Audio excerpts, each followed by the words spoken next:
Hey guys, this is the Atomic Beast, and I am glad to finally introduce you guys to the new segment on my channel called Titan Talk. This will feature me and my co-host Adam Scrye, two Godzilla fans, just talking raw and candidly about our thoughts and opinions on different kaiju, Monsterverse, and other movie-related topics. This first episode was a little glitchy. I apologize for the echoey audio at the beginning, but it gets fixed after a few minutes in. The second issue is it's kind of very unstructured. We go a little off topics at some points, but I promise in future episodes we will be much more structured and they will not be as long unless you guys want lengthy podcasts, in which case we'll keep it roughly about the same or whatever you guys want. The recording didn't start immediately, so it missed the intro, and later on we get into some spoilers, which I will have a warning about later on in this video. So if you wish not to hear it, I will tell you when to turn off. Without further ado, this is the Atomic Beast with my co-host Adam Scrye, and this is episode 1 of Titan Talk.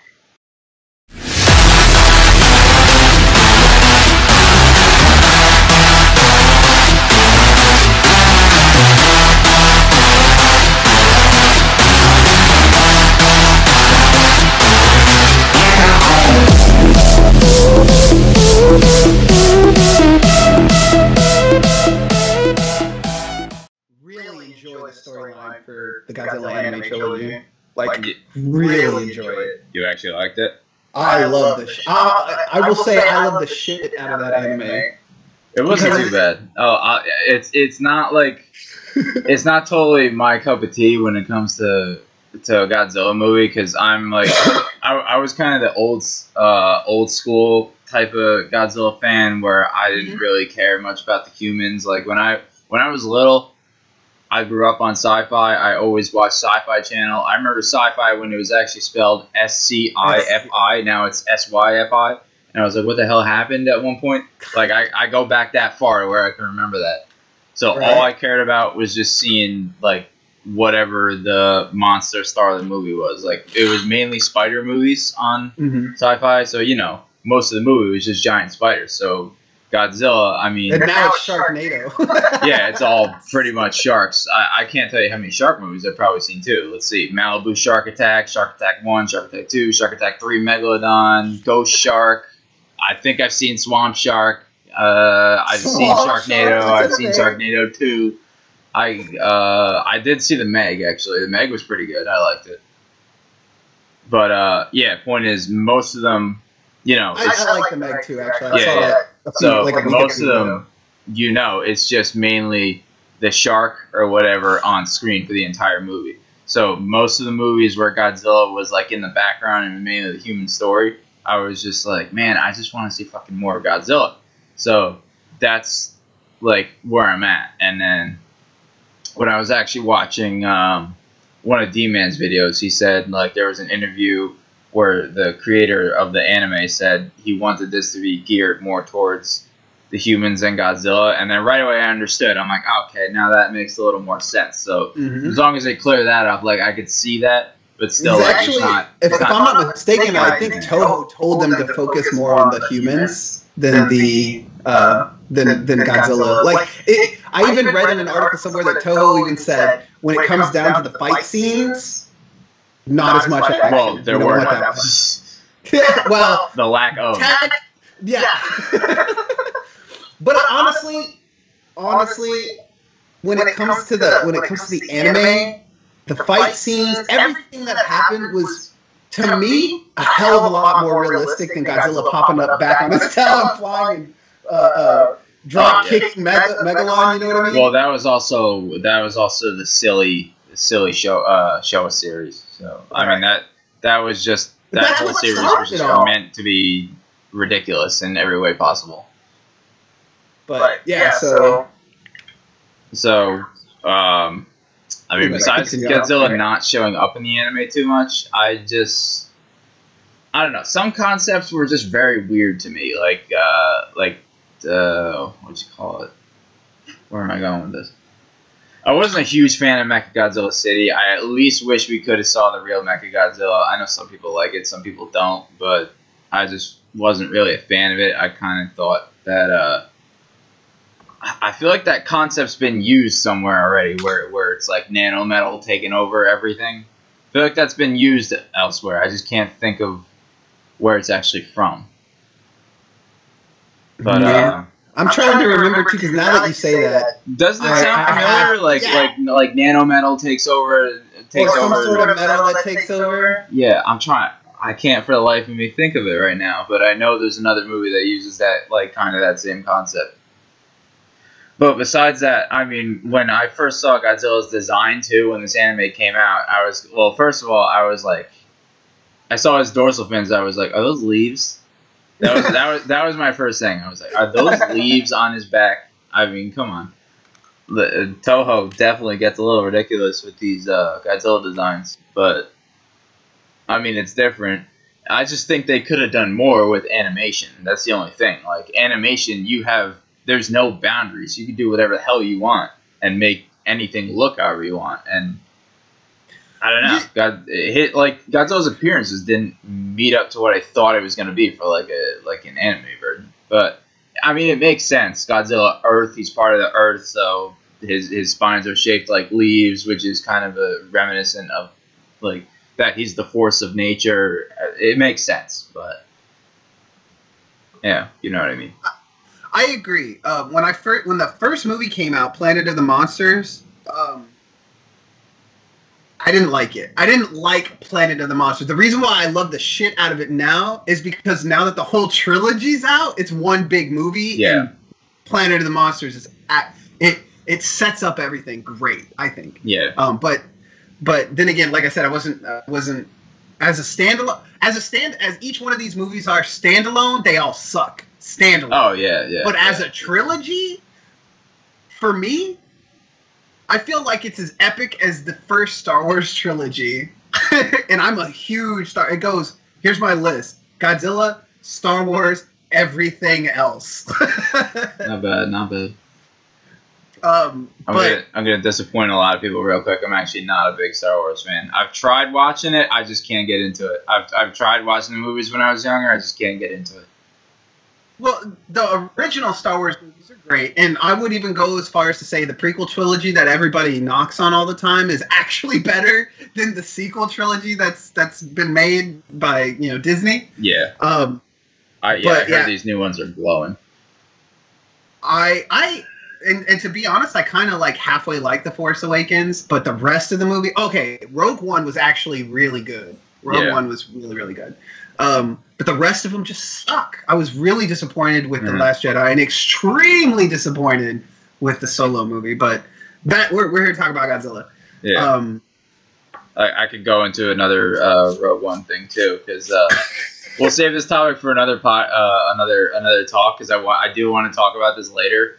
But we'll review Godzilla 2014, what we liked about it, what we didn't like about it, what it could have been, or how it could have been made better. But Godzilla 2014? Yeah. The first one? Yeah, we'll go into that in another episode. But my friend saw Rogue One, I remember, and I think he's kind of a big Star Wars fan too. And I think he didn't like it. I really think he didn't like it. And I remember Gareth Edwards was working on that movie, because if you remember he kind of not really ditched, but like he left Godzilla to focus on that series. Mm-hmm. That's the reason he didn't do anything with Godzilla over that time, and then he just completely left. So honestly, I'm glad.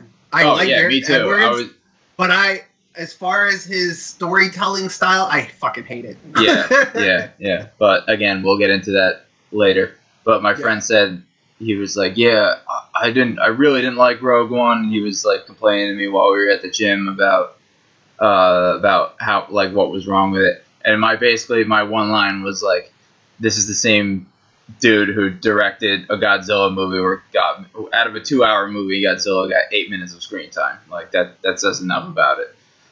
That says enough about it. I'm not even a Star Wars fan, and I didn't have hopes for it either. So yeah. Well, and because of Rogue One, I feel like Godzilla 2014, the first one, kind of got shafted. To be honest. Yeah. To be honest, because I guarantee you, Gareth Edwards knew that he was going to be working on a Star Wars movie probably before they even started production on the Godzilla movie. I'm willing to bet. Yeah, I don't know, maybe. Who knows? And and it feels like anyway. That's a whole nother. We'll talk about that in a whole other thing. We could go on for hours, but the anime. The thing I really like the most, and especially now with all of these newer Godzilla movies, like Shin Godzilla, right? I love that version of Godzilla, and it's not so much the Godzilla. You know what I mean? It's not. Godzilla's the character. He will always be the force of nature, right? You can't change that about him. You can't, because that's what he is. He is the force of nature that mankind just can't deal with. And in Shin Godzilla, there was a lot of the human drama that if you went into the movie just wanting Godzilla, okay, but all of the other stuff that was happening, the bureaucracy there, the fact that they had to, reconvene councils and groups like, okay, let's move to the prime minister's office. Okay, this office is not big enough because we need more people, so let's go over here. They didn't do shit while Godzilla was coming on the mainland, and this is that was an actual statement, I believe, by the director about Japan's like political system. And it's really fucked up. And the really cool thing about Planet of the Monsters is it shows this again, but now you have two alien races and the humans. You know what I mean? Yeah. So, and what's also really cool about Planet Eater, and I don't understand why a lot of people don't draw these parallels, but this is directly, I mean, I don't know if this was directly inspired, but for me as a viewer, I think this was directly inspired by the majority of Showa-era Godzilla movies, because we had aliens that were the actual enemies of the humans. Godzilla didn't give a shit. That's definitely an old concept. The aliens at first try to seem like they're helping humans, and then ultimately they turn on humans. Yep. Or they've been using the humans to get what they want, which is pretty much. So, and I was just like, I don't know why people hate this. This is exactly like Godzilla versus Monster Zero, Godzilla Destroy All Monsters. Like, the concept was right there, and it's just in anime form, and things look a little different, and people, like, they didn't like that, just like they didn't like the new Star Wars movies. I get it. I get it.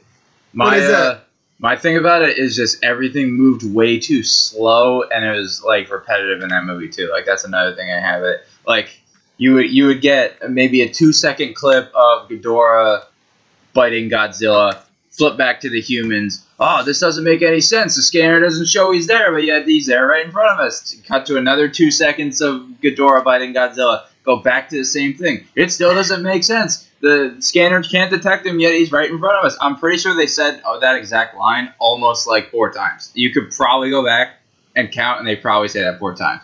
And I was okay, we get it. It's an interdimensional being. Like, you don't need to stress it that much. I get the point. The first time you said it, and then when Ghidorah was like lifting Godzilla up too, it was just like very slow. It almost seemed like nothing was happening, and I was like, right, man, I hope something happens soon. And then but it did get a little interesting, like when Haro keeps having those dream sequences, and especially when he's in or not dream sequences, but the visions, when Metphis is showing him the visions. Yeah. And then he's in the ship, and you see Ghidorah's shadow come down, and then Mothra fly over. That was actually pretty cool. I did like that scene, and I know a lot of people like that scene. Like, that was a refresher for most people, that at least they got to see Mothra. I thought we weren't going to see Mothra at all. I heard we were supposed to just see her in the egg, and I'm just like, that's stupid. Why would we just see her in the egg? I kind of wanted to see more of her, or at least see what they would have done with the design for Mothra in this anime, like they did with Godzilla, Ghidorah, and so on and so forth. You can kind of However, if you go back to that scene and just like brighten it a little bit, you can actually see a good amount of Mothra. Like, I saw a good amount of her on the screen. You could see you can see the design of her face. Like, when she flies away, you can pretty much see the design of her face. I didn't actually look that close into it. I'm gonna have to go back and watch it again. Yeah, because I want to see. I mean, I'll admit I only watched the movie once, but I did notice that when she flies away, like, I could tell what the structure basically was. It almost looks like. What's funny is it almost looks like King of the Monsters Mothra. Like, similar. It's very similar. Like, the head is small, a little bit smaller. You can see her eyes on the front. I think the only difference is she doesn't have the hairy antenna, and her legs are shorter, and that's about it. But it did remind me a lot of King of the Monsters Mothra. I think what's also really cool, and I don't think a lot of people picked up on this, was that the Hotua said that Godzilla was the one that killed Mothra. Like, Mothra actually fought Godzilla at some point, and we never got to see that. We didn't even know it happened.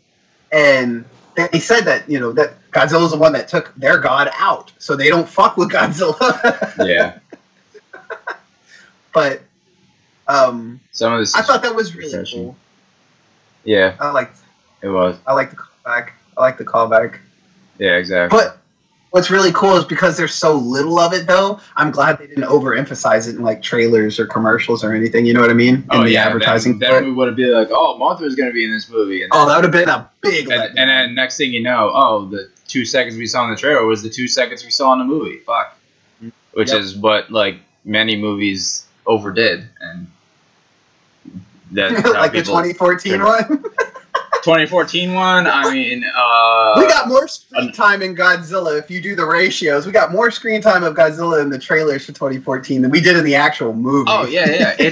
Did you... Alright, I don't know if you remember this post, but it came out probably a few months after the movie came out.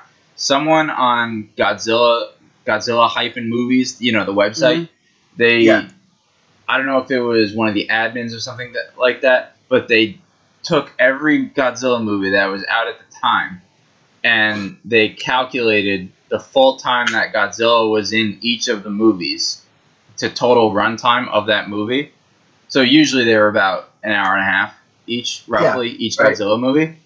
Godzilla 2014, number 1, the longest Godzilla movie. Yeah. Number 2, the least amount of screen time out of every Godzilla. Oh my god. Well, and you know, honestly, I kind of wonder if they had to do that because they had such high-profile actors in it. I don't think so. I think they could have... No, I just don't believe it. I think they could have done way more. Oh, I agree. Even if they could have done even if it was little things, I think they could have done more. But honestly, the screen time is not really the big issue for me as far as Godzilla being in that movie. What is the issue is, like, when we get the Hawaii scene where they're meeting at the airport and then all of a sudden it cuts to a fucking news coverage of the thing and we don't actually see them. That pissed me off. And what I was saying was, even when I said this years ago when it first came out, I said, if there's going to be another Godzilla movie, this was way before I even knew King of the Monsters was going to be a thing. Like, I don't even think the Comic-Con was out at that point that teased the new one. Yeah. I said... everything was still up in the air. I said, no matter how, like, shitty that movie may be to anyone, or how the other whatever Godzillas are coming out, nothing is going to top that appearance after a while. Like that. Oh, you're talking about when he actually showed up. His first reveal in that movie was the best thing I've ever seen out of a Godzilla movie. Literally the best thing I've ever seen. Nothing will ever top that. And I don't know. The shitty part is it can't be redone. It can't be like what I saw some fan art. I think D-Man actually showed this off on one of his videos too. But it was a picture that somebody did of Godzilla coming out of a massive, like tsunami-like wave, and he was coming out. I just saw it.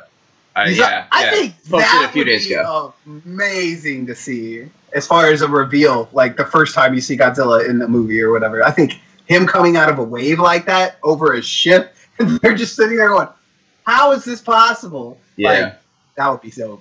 I think that would be pretty cool. But outside of that, like what I would like to see, you're absolutely right. The 2014 first reveal is the best in any Godzilla.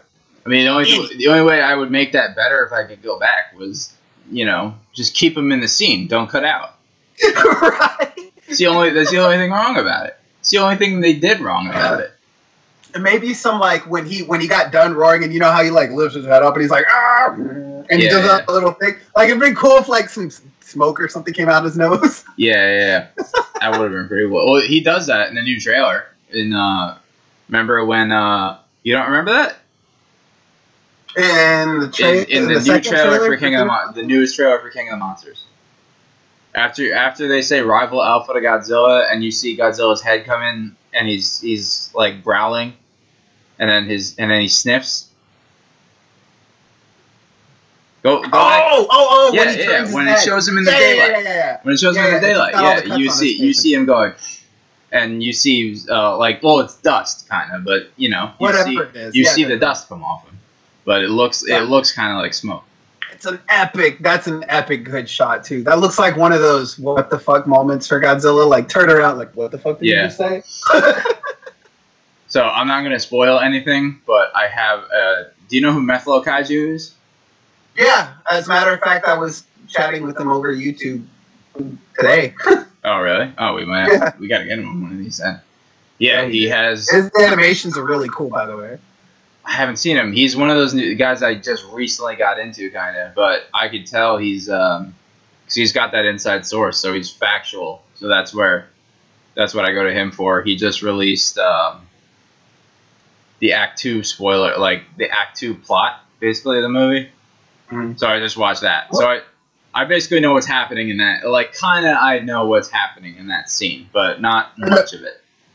But the crazy part is he is pretty accurate. And I don't want to spoil, like, if anybody's going to watch this, I don't want to spoil it. No, but I will say that I made a comment on one of D-Man's videos long before Methlo came out with that stuff. Yeah.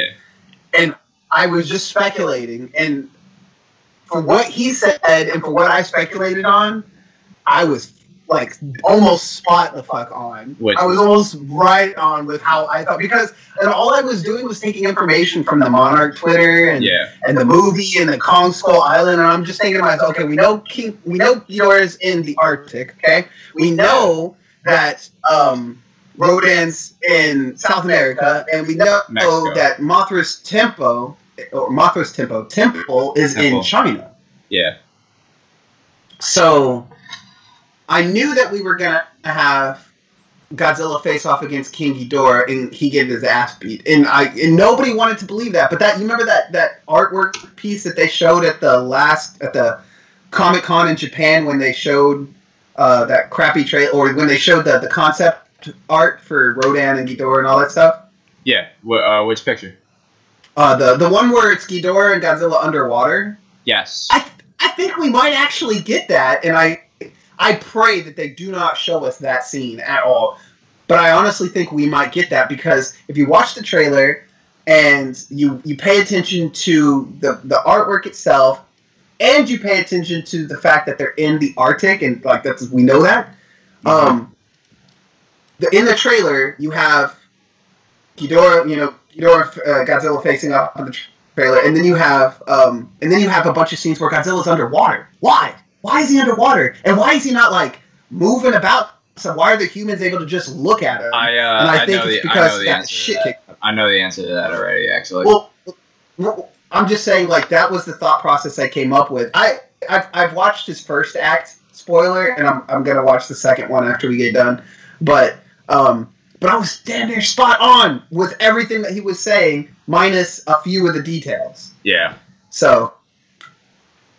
I'm trying to think of anything I've said actually that turned out to be kind of right for King of the Monsters so far. I don't think I've speculated on it much really, because I've just been in my own head and my thoughts go in and out. I really need to start writing shit down because I never remember. You really do, because I really do. We could talk about that in another video. There's one guy I told you I follow, like bodybuilding, fitness, all that stuff. He always puts up an Instagram post every Wednesday, like, ask questions, and they do a whole segment on him. Or, like, a whole segment of him answering questions on YouTube. I ask stuff a good amount, and I'm always like, what can I really ask that I want to know? Right. And the post comes up, and I'm like, shit, I can't remember. So, so I really need to start writing stuff down that I think of. So that's really, like, the only solution. But, yeah, you're kind of... With the underwater thing, actually, Methlo doesn't know either. So I can't spoil anything on that. So, like, he doesn't know. But Well, don't tell me, or stop the recording or edit this out of the video if you're going to tell me now, because I don't. No, I don't know. Neither of us knows. He said he said his source is literally completely unsure whether it's an underwater battle or not. Wow.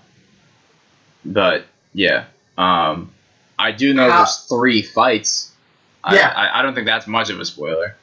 I was expecting that anyway. Well, 3 Godzilla fights, maybe 4 actually, but 3 main ones. My speculation is there's going to be one against him and Ghidorah. Yeah. And then one where Rodan faces off against Ghidorah.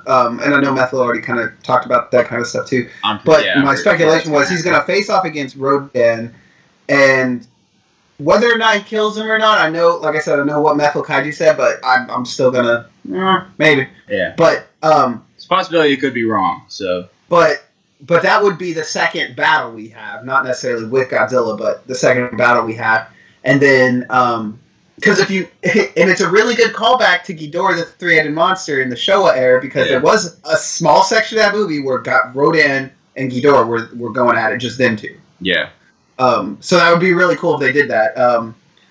And then there's going to be the third fight. I don't know about the fourth one, but the third fight's when Mothra is going to join in the battle, and everybody's going to die at the end, in my opinion, except for Godzilla. Like, Mothra's going to die, Rodan's going to die, and Ghidorah's going to die. I'm not sure if Rodan's going to die, honestly. I think, I don't know. I think he'll live, honestly.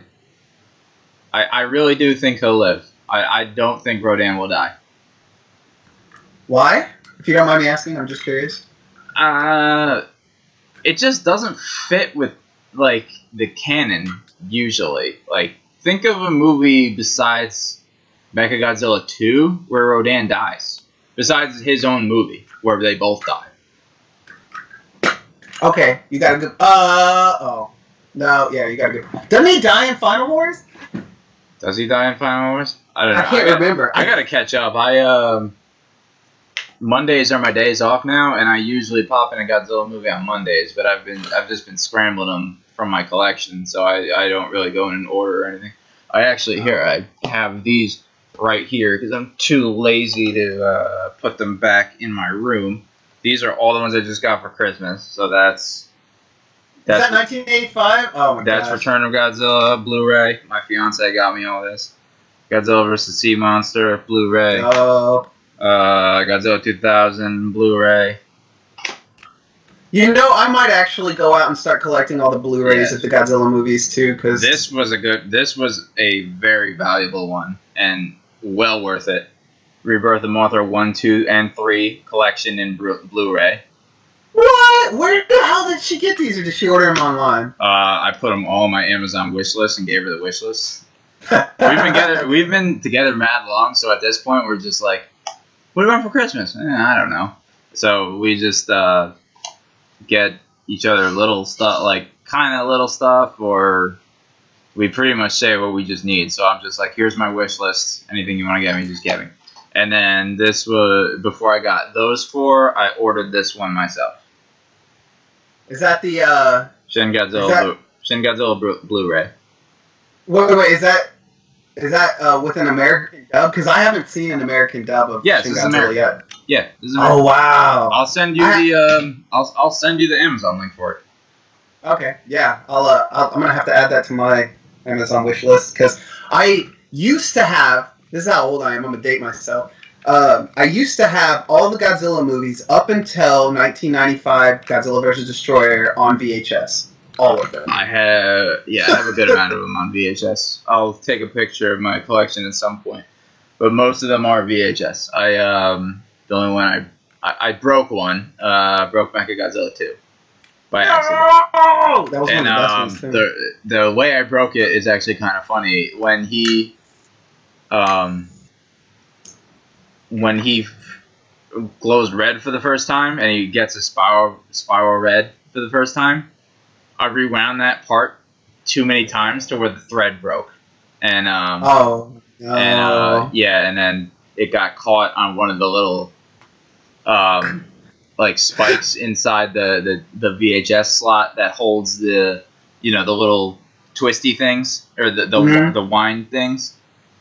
People probably don't even know what the hell we're talking about with this VHS. Yeah, because it's VHS. So, for people who don't know what a VHS is, a little tape, and it's got these two circles on it with grooves on the inside, and you can wind them with your fingers if you stick them in the holes to adjust the ribbon so that it doesn't get tangled or anything like that or loose. So that part, the ribbon got caught on the thing that holds those, and when I went to take it out of the VHS slot, it ripped the ribbon in half. So I was like, damn. But then recently, my fiance, she goes to Barnes & Noble a lot, and they actually sell Godzilla movies there, and she saw that one. Really? She saw Mechagodzilla 2 on DVD. She was like, do you have this one? And I was like, no. Can you get it? So, yeah, I got that one back. That's dope. I really want to get more of the Blu-ray stuff. And I don't know, maybe I have to order this special online somewhere, but I want to get the anime on DVD. I don't want to, I actually really kind of dislike Netflix. The Netflix anime? I really don't like. I'm pretty sure you can. Okay. Because I know I haven't really gone into too much looking into it because I've been working on content for YouTube and stuff like that. So I didn't even have a Christmas. I worked on Christmas. I didn't get any presents or anything. I didn't buy any presents for anybody else either. But shit. Well, I mean, you didn't have to spend money, so. Well, I'm just saying. Now that all the sales are on, I kind of want to see what kind of deals I can get. You know, it's funny. I just got these on Blu-ray, and then I figured out they just started. I don't know if it's new. I'm kind of behind on the times sometimes, but they just started releasing 4K Ultra DVDs. Really? Yeah, those are. You have to have a special player for that? Yeah, those are a thing now, and I'm like, fuck, I'm outdated already. So I don't even know if I want to finish the Blu-ray collection or just get a 4K TV, sell this TV that I have, or put it upstairs, and then get a 4K Blu-ray player or something. Dang. So it's a complicated trade-off. I might or might not. I was eventually gonna get. I was thinking about getting the Xbox X too, because that could run 4K. But to run 4K, I need a 4K TV. So, but I don't know if I want to spend that much money right off the bat. Right, for Godzilla. I mean, he deserves it. Yeah, a little more than Godzilla. I mean, I think they released. Yeah, they did release Kong Skull Island in 4K Ultra. Oh, did they? Yes. Oh, wait, so 2014 and Kong Skull Island are 4K as well? I don't know about 2014, but Kong Skull Island is on Amazon in 4K Ultra.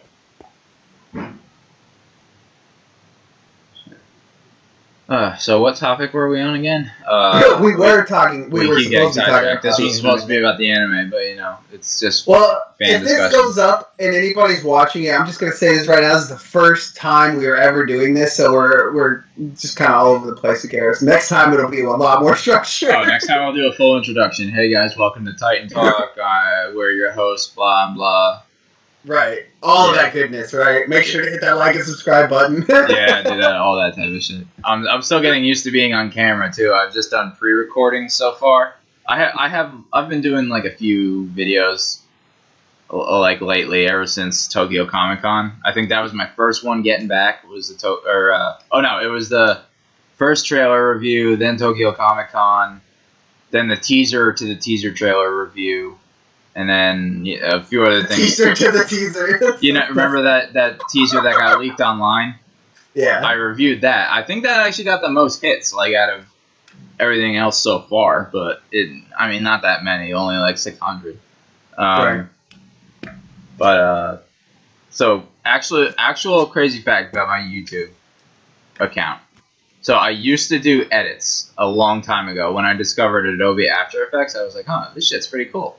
So I was looking up tutorials on how to do like basic animations, and then a few more advanced animations. Like I made one where I replicated the energy blast from Dragon Ball Z, and it looks almost perfect too. So, but I fell off that for a while. So I also used to make music videos. Okay. I mean, you may or may not have actually seen it. because it's very popular on YouTube. But I released one video that I left unfinished years ago. Like, I think it's let me check. It might be 5 years old by now. I released it when I was in college. I was working on it, and then all of a sudden I was sitting in my college dorm. I was probably a freshman, so this was 2012.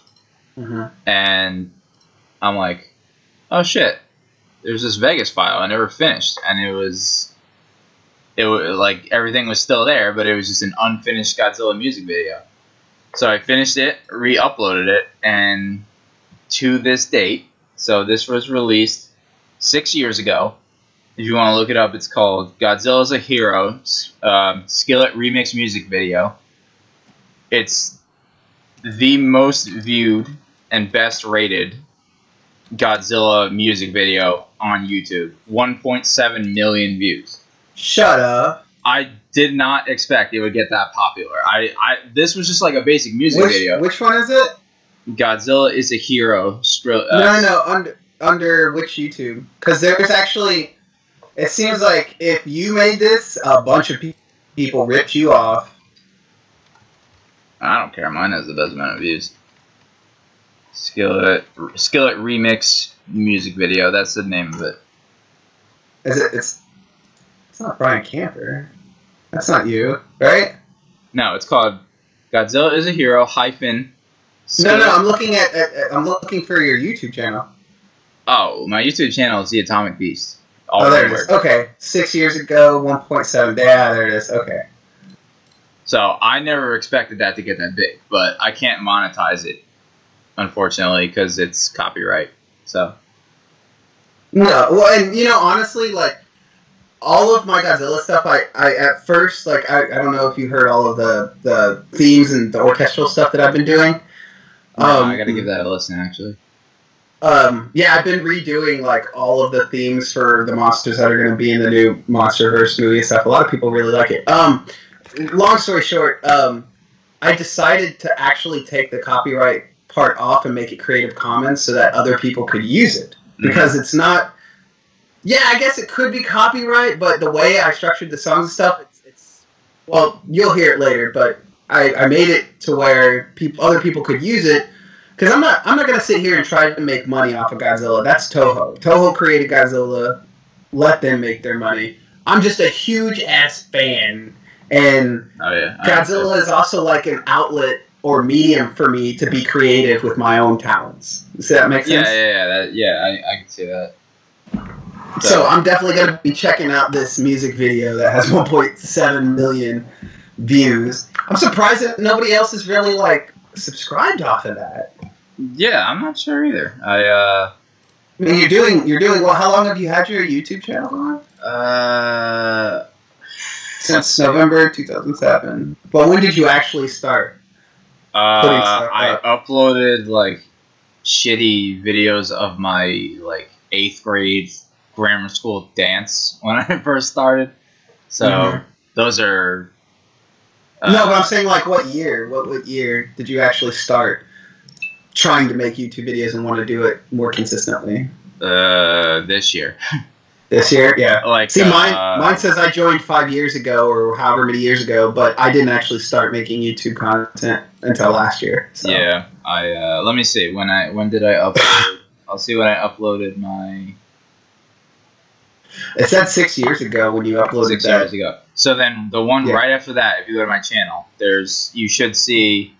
Godzilla MK Atomic Breath Reaction?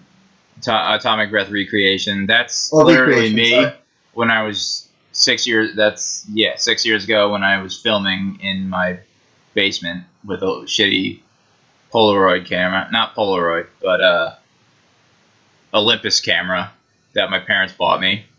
And that's around when I found After Effects. And I started just experiment. That's after I recreated the Dragon Ball Z thing. And I was like, wait a minute. Blu-ray shooting forward. I have an idea with this. So. Oh, I see. What? Are you watching it right now? Yeah. You're shooting Godzilla's beam out from that. That's pretty cool. But I actually reviewed that, and I was like, damn, that's actually pretty accurate to the original thing. So I was like, fuck it, I'll upload it.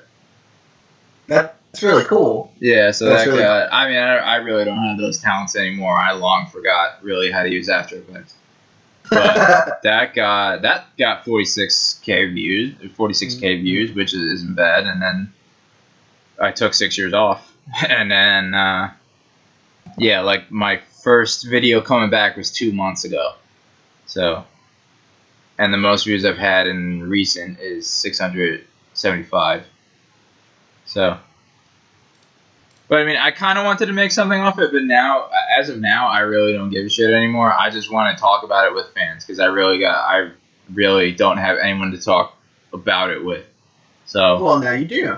Yeah, exactly, and that's why I want to get more people on the show to talk about it because I want to hear people's different opinions about it, of like what type they like and everything like that. Mm-hmm. Mm-hmm. So another thing I thought we'd talk about is each our favorite Godzilla movie and any honorable mentions. But real quick, I actually got to run to the bathroom. If that's all right. That's fine. All right, I'll be right back. All right. Favorite Godzilla movie? Any I said a little. mentions? Hang on, while you were gone, I put a little expo in while you were in the bathroom. So I'll let you find that whenever you go through and edit. If you edit this down. Yeah, I will. I was gonna cut that part out anyway. But all right. Favorite Godzilla movie? Any honorable mentions? And why? Go. Favorite Godzilla movie still to this day is Ghidorah the Three-Headed Monster. And the biggest reason why is because it was the very first Godzilla movie I ever saw. I didn't see the original one first or anything like that. The first Godzilla movie I ever watched and what made me fall in love was Ghidorah the Three-Headed Monster. And I fell in love with every kaiju in that movie. Mm-hmm. It wasn't just Godzilla, but I was just like, I still remember to this day being a kid and watching Godzilla come out of the water that first time and attack that boat after the Martian lady, that wasn't really Martha, the princess, said, don't do it, don't do it. I thought that was like, I still remember getting the chills as a kid because I must have been like, I don't know. I don't even remember how old I was when I first started watching Godzilla movies. I just remember watching that one. And then I remember finding it at the store and begging my parents to buy it for me. Mm-hmm. And they did. And I watched the crap out of it, like, constantly. But that's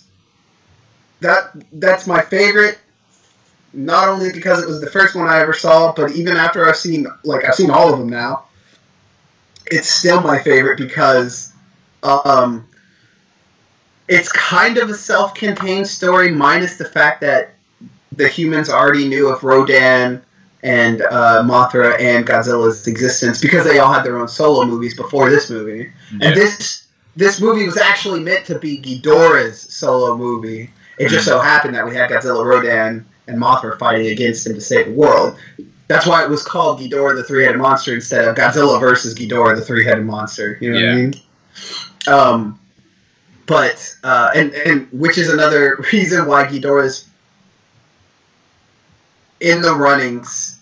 Like, it's Ghidorah and Godzilla neck and neck for my favorite kaiju, and then everything else is below them. But Ghidorah's always been he's Godzilla's arch nemesis, and I don't know. I always had like this thing for the bad guys. So, but I guess my next honorable mention.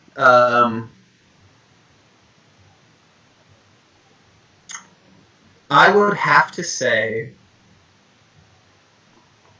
Godzilla versus... Actually, I've got two. Godzilla versus Biollante. That's actually... that was recently voted Japan's best Godzilla movie, recently. It made the most money. It did some of the best things as far as the box office and monetary concerns. It's a good one. It did really well, and on top of that, it's just a really good story because it hit on so many subjects. I mean, it was a direct sequel to 1985, which was a direct sequel to the first one, which was still harping on the nuclear issue. But then with Biollante, they touched on an issue that now nobody even talks about, and that's genetic manipulation. It wasn't even just the whole. Whatever. It was genetic manipulation. Like, they literally made a plant Godzilla. Is that your cat? Yeah. I've so. But but that's what I really, that's one of the reasons why, as far as Godzilla's concerned, is as I've gotten older, what's made me actually love the movies even more than just monster fight scenes is the depth of the story surrounding them. And in that movie, I thought it was kind of whatever that he put a human, a plant, and Godzilla all together because he wanted to bring his daughter back to life in some way, shape, or form. I thought that was very whatever, but the idea that people meddle with things that they do not understand, like genetic manipulation, is something that's actually a really big concern nowadays, because we have things like cloning. You need a new heart, don't need a transplant donor, we can just make you one. You know what I mean? Yeah, well, that's also 3D printing. And 3D printing and what else? Cellular culture, I want to say. Because I used to study some of that type of stuff. I actually have a degree in biology, so I used to study that type of stuff. I actually work in a lab, so really? Yeah, I don't do genetic testing or anything like that. I work for a lab that does diagnostic testing for STDs, so I can diagnose that type of stuff. I run all the tests and everything like that. But I think that would be an amazing idea for a Godzilla movie, honestly, where instead of it just being about Godzilla messing crap up, like his cells and stuff get into our water supply and people start mutating into like people Godzillas, like they were supposed to be in Shin Godzilla. I was just going to tie that correlation, and I was just going to say, I commented, did you see Mr. H's video about that? You can go back and watch it. He released a video recently, actually, about concepts of Shin Godzilla's final form, and the tail was he was basically supposed to break off his tail, and that was supposed to become humans, like human Godzillas. Right. And I commented under that video, and I'm like, honestly, I can deal with back laser spikes. I could kind of deal with a tail laser spike, or a tail laser. I could live with Godzilla's mouth splitting open when he fires the tongue breath. I thought that was really sick, but anyway, continue. I can't live with Godzilla becoming humans. I just can't do it. I said, if that happens, I'm out. I'm not even going to watch that movie. Really? Maybe I'd watch that movie. I'm probably lying to myself. Maybe Could you imagine? You would, and I would. Yeah, I would watch that movie. But I'd be like, no. I really don't like that. Really do not like that concept. What if they were like Godzilla human zombie type? Like it would be like a World War Z type of thing where humans were fighting against these mini Godzillas. Because they froze Shin Godzilla. That's kind of what they were supposed to be. If you go back and look at like a picture of the concept art, like it wasn't human skeletons with Godzilla spikes. It was like mutants. Like they looked like vampire skulls. Most of them had just one eye in the middle. Like it was weird. The designs were really weird. But so Ghidorah the Three-Headed Monster, Biollante, and Godzilla vs. Mechagodzilla 2. It's a good one. Those are probably my top Godzilla movies, even to this day. I mean, I love 2014, and I really like the anime. Love the shit out of Shin Godzilla. All the newer movies, except for Final Wars. I'm not gonna lie. You don't like Final Wars? I can't honestly say that I do, because it's way too... It reminds me a lot of fucking Power Rangers. Power Rangers? Oh, with the people flying everywhere? Well, not just with the people flying everywhere, but with the monster battles. Like, even the monster battles reminded me of Power Ranger monster battles when they're in the Megazord doing crazy, unrealistic crap. You know what I mean? Like, yeah, I can see where you're going with that.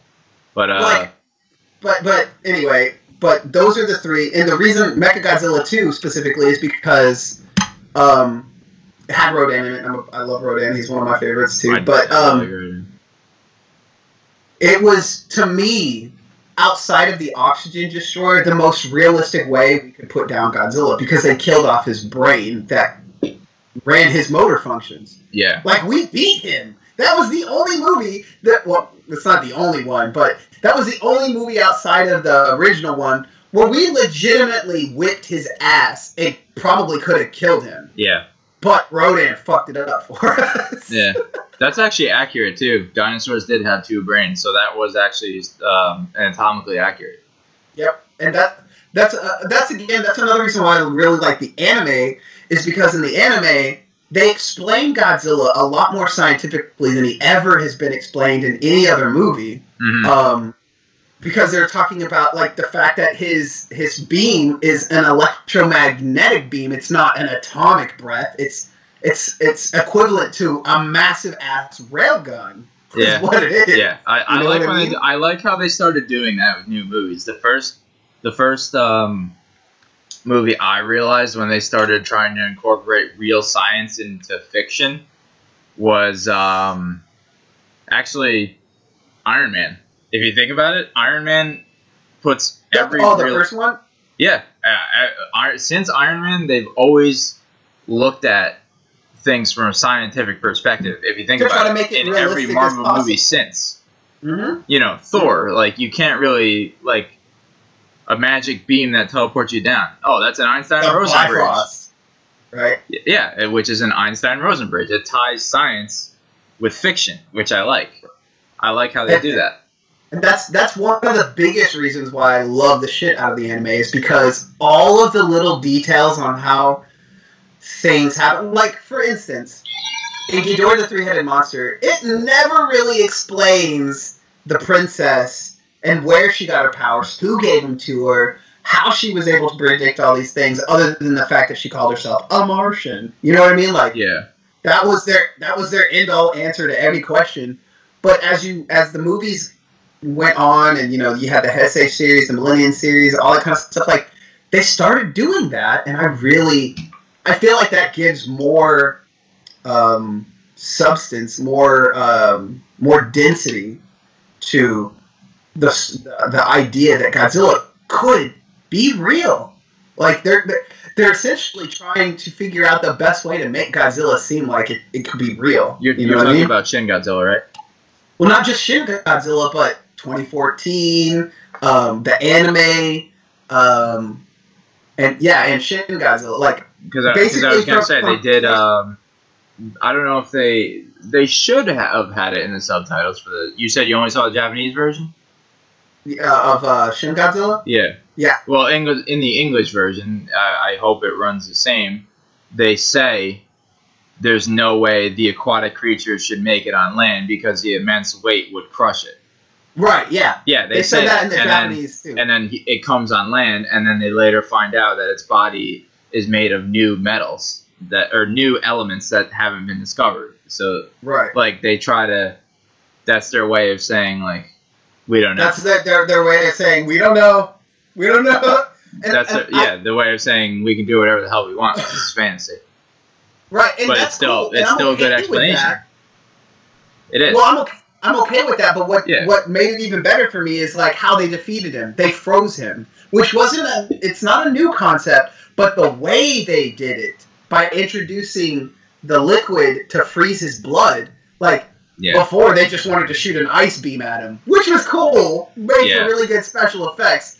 But I really thought there was a lot more depth and substance to Shin Godzilla because of all the science and stuff and how they were trying to explain things on a genetic level and all that kind of stuff. Like, I enjoyed that a lot more because it gave me, I don't know about the rest of the audience, but it gave me the sense of, if Godzilla was real, this is something that this would be a big deal. This would be something that they'd be talking about. You know what I mean? Yeah, I got you. Yeah, but I'm glad they kept that in the English dub, because I'm actually kind of afraid to see Shin Godzilla in the English dub. The only really annoying part about it is if I remember right, I don't think you could turn the subtitles off. Oh wait, yeah, you can. I think you can. You can turn the subtitles on and off, but the subtitles are off from what they're actually saying. They're different, and that annoyed the shit out of me when I was watching it. Yeah, and that's kind of why I haven't done it with all the Godzilla movies, but a lot of the Heisei series and the Millennial series, I did watch it in straight Japanese with subtitles because I didn't. It's different. Like they say things and do things that are different. Really? No, I've tried. I really just can't watch the Japanese versions. I can't watch Japanese versions of anything. Like even especially anime, I just can't do it. It like the voices just annoy the crap out of me. I can understand that. Yeah. But yeah, those are my three, and those are the reasons why. What about you? What's your favorite? Or so yours were what? Ghidorah, three-headed monster. Ghidorah is my favorite, and then my honorable mentions is Biollante and Godzilla vs. Mechagodzilla 2. All right, favorite one. For easy number one, Godzilla 2000. Really? That's my favorite one because it follows the best. It follows like the best plot line that I think we got for a reboot of him. Okay. If you remember, you see him within the first 5 minutes in the first, like as soon as the movie starts, you don't get a full reveal, but you get a good reveal of him, and then it fully reveals him later, and then he's solo for most of the movie, and then an enemy comes up, and then of course it's an alien because they're following. That I mean, that wasn't anything new. It's always been aliens, but the alien comes up, and then you find out later that when Orga comes down, it's basically an alien clone of Godzilla, which it's introducing a new enemy and at the same time an original concept. We've already seen that aliens and then a genetic mutant of Godzilla, Space Godzilla and Biollante, now Orga. Which is a combination of the space. It's one of the best fights, if you ask me. Him versus Orga is one of the best fights. I'll agree with that, especially out of the entire Millennial series. Yeah. Plus, I think it's his best design. I like that design the best. Really? Yeah. Well, 2014 had the best design, but 2000 had the second best design. And then what you call it?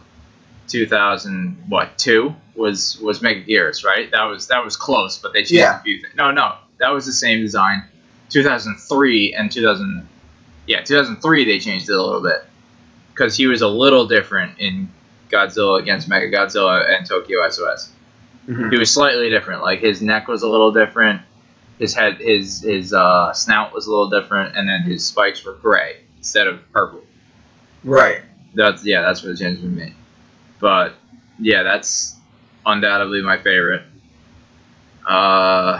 Second favorite, I'd have to think. Probably Godzilla vs. Space Godzilla. I think is another good one. Why do you like that one? I just like. Don't get me wrong. I like the idea of just like the main character fighting a genetic mutant form of himself. I don't know why. I just really like that concept. I think the only movie I didn't like that concept in was Logan. Just because it had been used so many times up to that point that I was just like, really, a clone? That's the best you could do with this movie. It was a cliche. Yeah, really. But yeah, I liked Space Godzilla a lot. And then plus I like Space Godzilla's design. I think he's really cool. I do too. And then I do too. Let's see. You mentioned 3, so I gotta mention 3. What's another one that is definitely an honorable mention?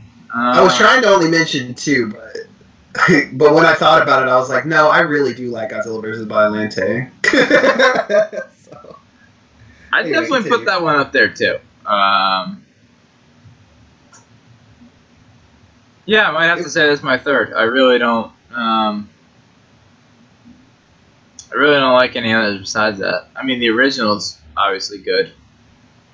I think the original is on the top. Is like close to the top of everyone's list because it was, you can't go wrong with 1954. Now, have you seen the Japanese and the American version? Because there's two different versions. I haven't, but you know what? I mentioned before, my fiance goes to Barnes & Noble a lot. I went with her recently, and they had the Blu-ray rendition of the original, but it was like $35, and I was like, really, I kind of don't feel like spending that. And it's all in Japanese. Yeah, so they have the original. I bet it was Gojira, not Godzilla. The original remastered, or the original but remastered in Blu-ray and remastered sound system. Yep. or remastered audio. But I just didn't feel like spending the $35. But well, it will be well worth it because the Japanese version is way better than the American one with Raymond Burr in it. And I'm not knocking on it or knocking on him as an actor, but it just felt like it was out of place in the original movie. Like if you just watch it the first time and you don't know, it feels kind of like I'm not sure what the fuck is this American doing there. Yeah, I heard about it. I heard about that, but what is it? Like, in the original version, he's not there? No, yeah, in the original Japanese version. Like, they added scenes of him in the American version? Oh, yeah. They did that to a lot of Godzilla movies, believe it or not. I actually didn't know that. Yeah. So, Raymond Burr was never in, and he actually, if I'm not mistaken... Oh, no. I think they brought him back in 1985 for Return of Godzilla, but I could be wrong. I think they might have put scenes in that, too. But yeah, no, they did. So in 1954, Return of Godzilla, and I'm trying to think. I think they did it one other movie where they added their own scenes, or maybe it was no. It was just those two. They added Raymond Burr so that way they could have American audiences kind of relate. Otherwise, it would have just been another Japanese Godzilla movie with really crappy dubbing, and it wouldn't have done anything. So they added all that stuff in the original, and there was a lot of stuff they changed too. The dialogue, as far as the dub is concerned, in the original, I think his name is Shirazawa, the guy that created the oxygen store. There was a lot more development on his character. I think it was Sasuke Serizawa. It's spelled like Saistuke, I think. So it's like Saisuke or something like that. But he was. There was a lot more character development on him. There was a lot more character development on all of the characters because it was more of a human drama. Like, honestly, I know a lot of people don't like the human aspect of Godzilla, but that's what it's all about, honestly. Godzilla is just the plot driver in every Godzilla movie. It's always about what are us, the humans, doing about the situation. You know, like, are we just going to leave him alone? Are we going to attack him? What the fuck are we going to do? Oh, another monster showed up. What are we going to do? You know? Like, yeah. It's always been about the human drama. Plus that, and they've bounced back and forth between him being a good guy, bad guy, anti-hero, stuff like that. Well, and that was the show or era, you know, Toho trying to appeal to a more kid-friendly audience. But the original, there was a lot of stuff. Like I said, there was a lot of stuff that was cut out. There were scenes of people on gurneys and stuff, a lot more than the one that you've seen with the English dub. I mean, they showed a lot of the devastation that was the aftermath. And it was all symbolism for, you know, what happened after the bomb dropped, right? Yeah. So, the original 1954 Japanese version of Godzilla is, in my opinion, way better than the English dub version. There's a lot more gravity to it, and if you haven't watched it, you should. Even if you can't stand subtitles, you should watch it. Oh, no, I do watch every movie with the subtitles on because my hearing is shit. So I need to have the subtitles on. But take off the English dub because it doesn't match up half the time. Yeah. All right. I might give it a try eventually. But yeah, the original is always on everybody's top 10, top 5 list, whatever. Yeah. But yeah, they added scenes and did some things, and I thought it was okay. I get why they did it, and I don't knock them for doing it because, honestly, let's be realistic. If you were to make a Godzilla movie today, and throw monsters, we'll take 2014 for example. The general public, like, okay, they were called Mutos, but the general public wouldn't have known whether or not the Muto was a Toho monster or one that Legendary just created. You know what I'm saying? Like, they just didn't know. They just know Godzilla. Yeah. So I don't know. You brought up kind of a point that I made recently, and you know how everyone in the group was going back and forth about how they want other monsters in the Monsterverse, or they want, like, you know, Anguirus or someone to show up in the new movie, something like that. So the main point was that Legendary wouldn't waste all that money on a character that no one's going to recognize besides our, maybe 12,000 actual Godzilla fans. No, there's a lot more than that around the world. But in America, I'm under exaggerating. I'm just saying, like, there's not that many of us if you think about it. Probably most people who saw fans, the ones that go to G-Fest and stuff. Yeah, there's not a lot. Where is that, by the way? It's up north in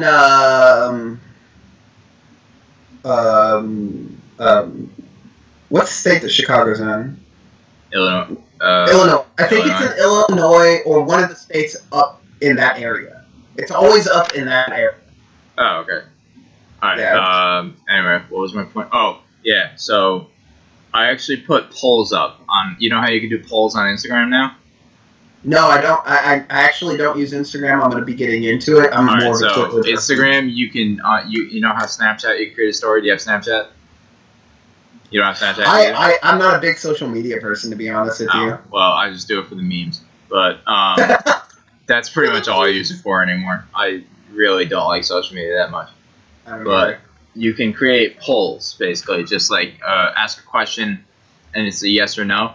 So I took every Godzilla character or every monster in the in every movie, besides like the small ones. Like I didn't take what's the turtle's name again from Space Amoeba?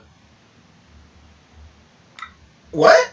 You know, the thing that shows up in SOS that's dead on the beach. That turtle thing. I don't remember what the name of it was because I thought it was just a random creature. No, it's from another Toho movie called Space Amoeba. Oh, I see. I haven't seen a lot of those. What is? I'm like a strictly Godzilla. Hold on, I gotta look this up real quick. I've seen other Kaiju movies, and yeah. You said it was called the Space Amoeba, or are you just trying to find that little shot? That's the movie, but I'm trying to think of what? Kamobus, that's his name. It's a giant turtle. Kamobus, that's his name. Yeah, he's the only one I really didn't include.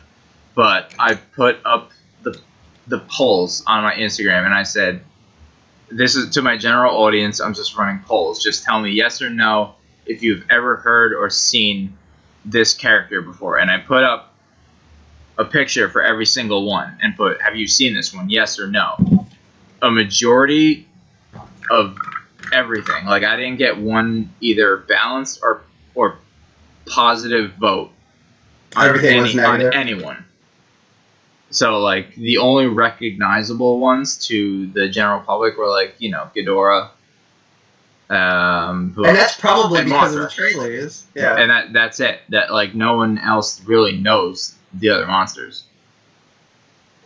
So, that just gives you a little perspective on how the general audience would actually see other monsters that would be included in the series. Like, they just wouldn't get who they even are. Right. I don't even know what the original point of this was. But we were talking about the fact that Legendary wouldn't bring all these extra kaiju in because a lot of people don't know who they are. And you're talking about how you ran the right before that? I can't even remember. Oh, the Mutos. That was it. You said it. Oh yeah. People would never have known if it was a legendary character or a Toho character.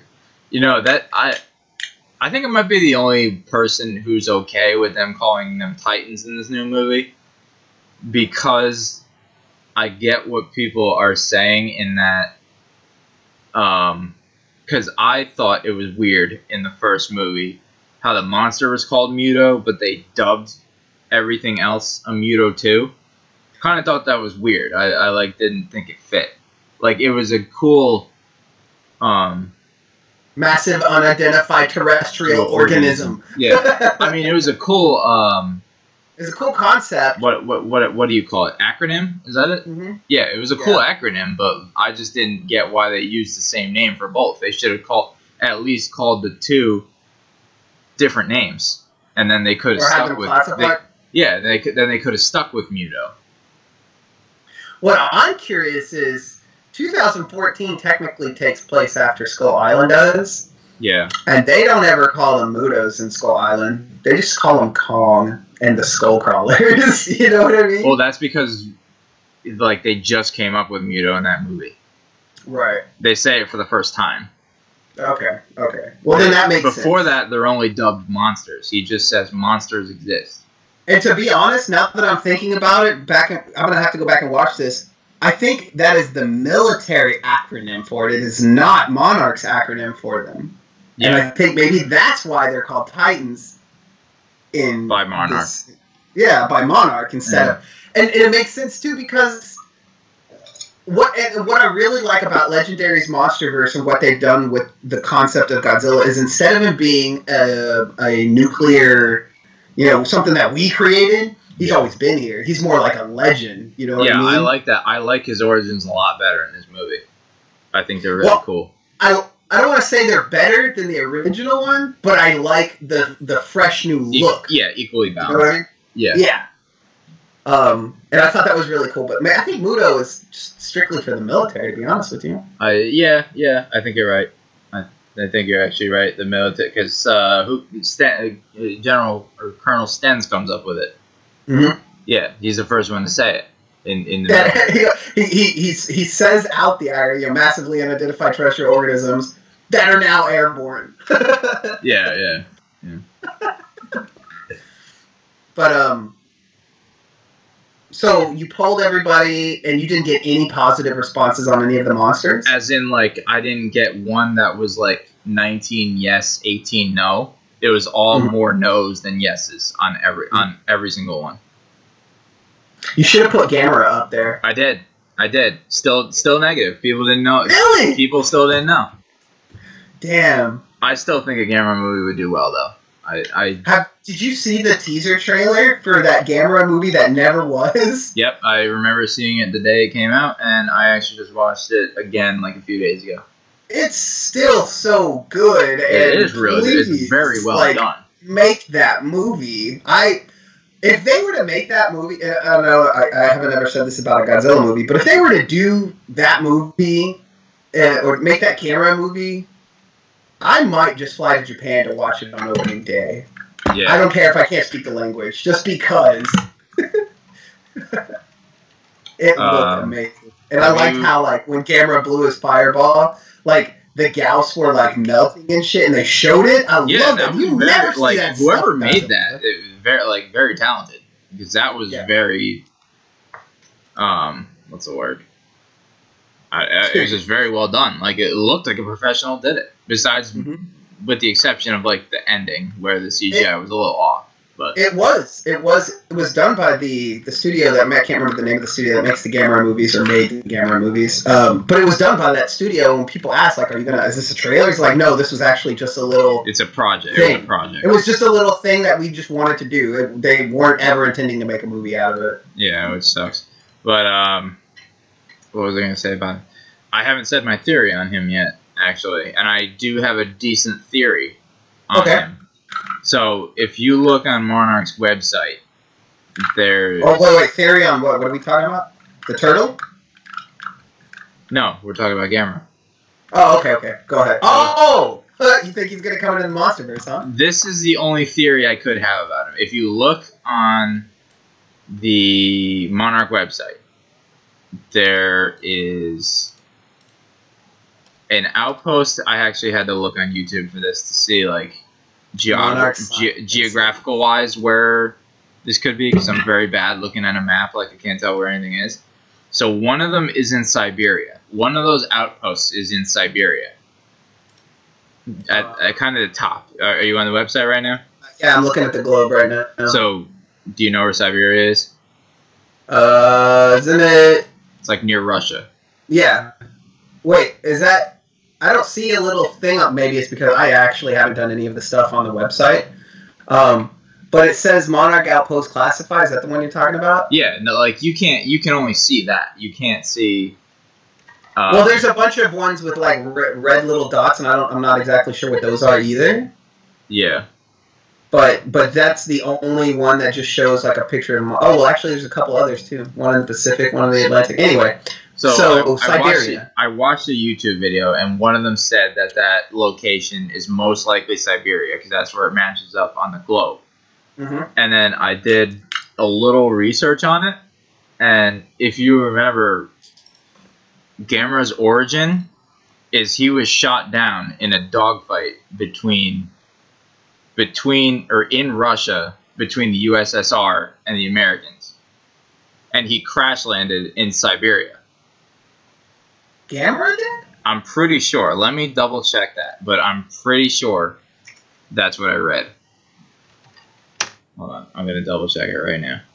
Now you're gonna make me, because I actually have the first Gamera movie. Uh-huh. That's where this came from? Is the original Gamera movie? I believe so. One second. In the show series, Gamera was a gigantic prehistoric species of tortoise who fed on flames, reawakened by an accidental atomic blast in the Arctic during a dogfight between American and Soviet fighters. So he was sleeping in the Arctic, and one of the outposts is in Siberia, which is the frozen part of Russia.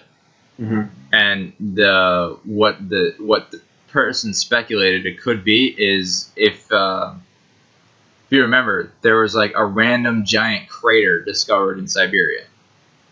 Mm-hmm. On the frozen part of Siberia.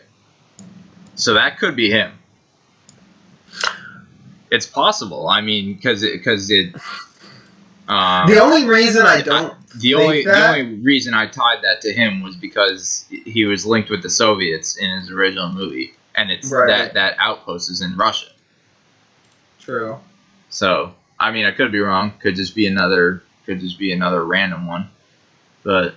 As much as I would love that to be Gamera, the biggest reason why I don't think it would be is because Legendary hasn't said anything about buying the rights to any more monsters from anything.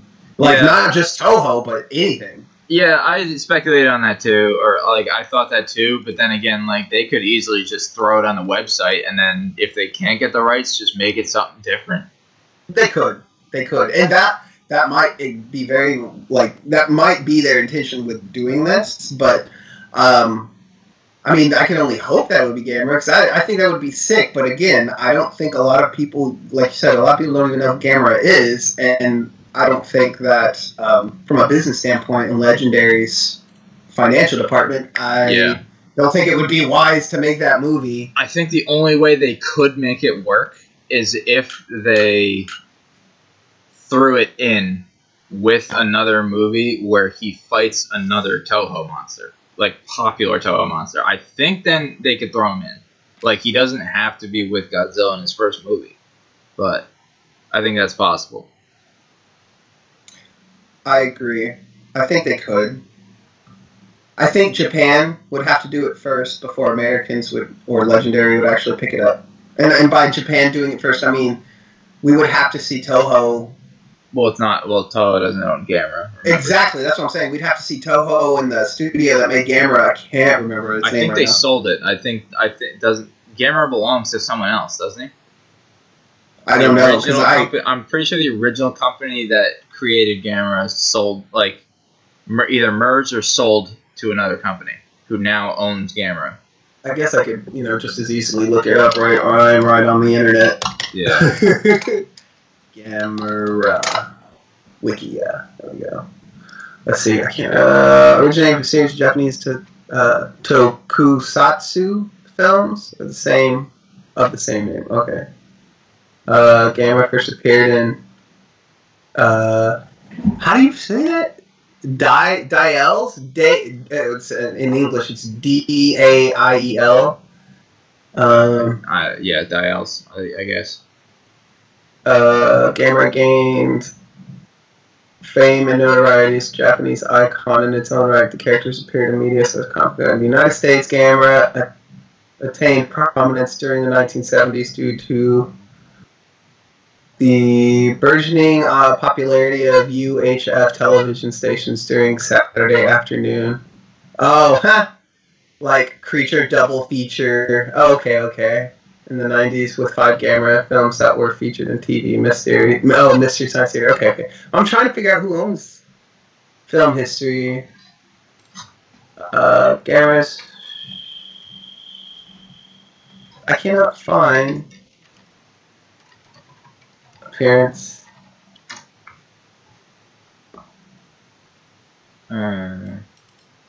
I can't find who made. Oh, hang on. It says Day Films, 1965, and I don't know. Let's see who made Gamera the Brave. Gamera the Brave. Oh, that's like the newest one, right? Yeah. I know, it is still Day Studio. I don't know why I thought that. I guess it is still the same thing. Or the same one. Alright, never mind. Yeah, it's the same studio. Gamera the Brave is considered the Millennial series, and then the reboot in March 2014. Anime News Network reported Gamera production was planned with no release date specified on October 28. Oh, here we go. Kadokawa Dial Studios senior managing director, blah blah blah blah, and producer, blah blah blah. Showed the in-house concept at the trail. Okay, yeah, New York Comic Con, blah blah blah. Producing a new film reboot simply titled Gamera to be directed by proof concept trailer. Featured a newly designed Gamera, swarm of newly designed Gauss, and all the monsters, blah, blah, blah, all of which were completely created and rendered via CGI. It was later revealed to be only a short film and not a reboot after all. Son of a bitch. Yeah. So yeah, it's Dial or Dial Studios, whatever. Toho and them would have to come on to an agreement or something. Yeah. But that's what I'm saying. Like, I don't think Legendary or any movie production company in America would take it unless Toho figured out how to do something with it, because Toho is hands down the most successful kaiju franchise builder, owner, whatever. You know what I mean? Yeah. Yeah. So. Well, but I wish that was Gamera. Yeah, I really want to see him. Like, at least like another Japanese movie too. Again, I wouldn't mind seeing another Gamera Japanese movie. Especially like all that was in CGI. Like I would totally. Yeah, it looked really good. Yeah, it's really sad. What do you think are some of the? Because I know there's a lot of. There was a couple of unexplained monster phenomenon in the trailer too, but a lot of people want to say, it's Anguirus, it's all these different kaiju, but there's actually a comic book, and I want to go back to something you said earlier about the anime series, how you wish it would have just showed Mechagodzilla. Yeah. There's something that was really interesting that after I found this out and I went and did the research on it myself, and then I went back and watched the anime, it made it even better. They released a comic book series explaining what happened with Godzilla, or with Mechagodzilla, and how they built that city around it and were trying to get it. Because I know in the first movie they show like a little quick scene or with a bunch of different scenes of the Mechagodzilla facility, and it getting destroyed. Trying to get it online. And that's in the comic book. Yeah. Plus some things like what you didn't know in the anime, but is in the comic book, and why the people on the ship that's in orbit are so worried about Godzilla's beam, is that before we had, in the anime or in the story, before humans left the Earth with the aliens, Godzilla, they found out there was a meteor that was going to hit Earth, and Godzilla literally shot that shit out the sky. Or out of the space, I should say, because it didn't even enter the atmosphere. Godzilla's beam was that strong and hit it from that far away. And he disintegrated an asteroid before. And that is the whole reason why the humans and the Exif and the other ones, why they all left. Because as soon as they saw that happen, they were like, there ain't shit we can do now. He just took out an asteroid that wasn't even in the atmosphere. Yeah. One thing I don't quite remember, maybe you could refresh my memory on this, because I only watched each of the films once. So, I've watched them all a couple times now. Oh, okay. So, I was going to say before, actually, when I saw Planet of the Monsters, I have to admit, probably the best part of that whole trilogy is the first 5 minutes of the first movie. Because we're showing all the monsters? When it shows all the monsters, I'm like, holy shit, we're getting all these monsters already, and it's only been 2 minutes of the film so far, and then you never see them again. And I was like, oh, okay, that was a little bit of a disappointment. But what happened with those monsters? Did it ever say? Like, did Godzilla just kill them off? Yeah, that's exactly. Okay, that's what I figured. That's kind of what I remember. But It brought back some of the ones that weren't even popular either. Like you saw Kamagris. Orga was in there. Yeah, Orga. We've seen him in one other movie, and they actually brought him back. We got to see him for a second. I thought that was really cool how they decided to bring Orga back because, again, he's only been seen in one other movie, and he's not one of the more familiar and more popular kaiju out there. Yeah. So I thought that was really cool that they gave him some love, and I'm like, where's fucking Biolante at? Biolante needs some love. Well, that's why I did the audio. I mean, they could have just changed the origins, but I guess they were sticking with the idea that if Godzilla's cells were never collected, then Biolante can't exist. True. Well, and this Godzilla in this movie was a plant Godzilla. So. Well, in the anime series, the thing about Godzilla is he's not the same Godzilla from 1954. He's not even. They don't even reference the 1950. This is it's a new one. It's a new one. It's a whole brand new idea for the Godzilla universe. Like now we have a Godzilla multiverse because of this movie. Actually, because of the legendary versions too, we have a multiverse for Godzilla, which is great. But you know, they talked about his electromagnetic shield that he had. Yeah, shield. All of that kind of stuff. Like it was intense. And when you think about that, like he straight up killed all those other monsters. Straight up. Like, yeah. I'm the king. I'm the king. Yeah. Did you hear about? And I'm not sure where this came from or where I read it from, but there was something about how the Ghidorahs, and I say Ghidorah is only one creature, but because it's not one body, it's like 3 different heads. It was supposed to be one body. If you saw the shadow, they merged into one body, so it is one being. But they were each coming from their own little black hole, which I think is kind of cool. Maybe all the heads were just separately going into their own black hole. That might have been what I was thinking, because I don't get why they would show 3 heads separately, but then show a shadow of him in a full body. So, or even release the toys as a whole figure. You know what I mean? I think I mean, if anything, he probably originally is a full body, and he can split into three beings. What I think that would be cool, but from one theory that I heard about it was he is actually, you know how they had those creatures, the flying creatures that were like basically genetic offshoots of Godzilla? Yeah, yeah. What somebody suggested was because of the design of those creatures, and then if you look closely at the design of Ghidorah, they're very similar. Like very similar. Ghidorah has multiple eyes. Those creatures have multiple eyes. The shape of their face and their maw, and the fact that they have super long necks. Yeah. Like, so someone suggested that Ghidorah was actually one of those creatures in a different reality. Yeah. A different dimension. Uh-huh. That the X have figured out basically how to manipulate the dimensions. You know what I mean? Yeah. And so basically, Ghidorah was supposed to be, quote unquote, a genetic clone offshoot of Godzilla Earth. And that's one of the theories about him, which I like it, but I like my theory better. I don't like my theory. I like the idea that he is an interdimensional being. That brings Ghidorah to a whole new level. But he's an interdimensional being that can travel from dimension or reality to reality and fuck shit up. Like, that's pretty sick. Yeah. Did you see? I think it was Dope Pope's art of Ghidorah's full body from the anime series. Oh, I gotta show you this. You're gonna like this. Pope Ghidorah. Oops.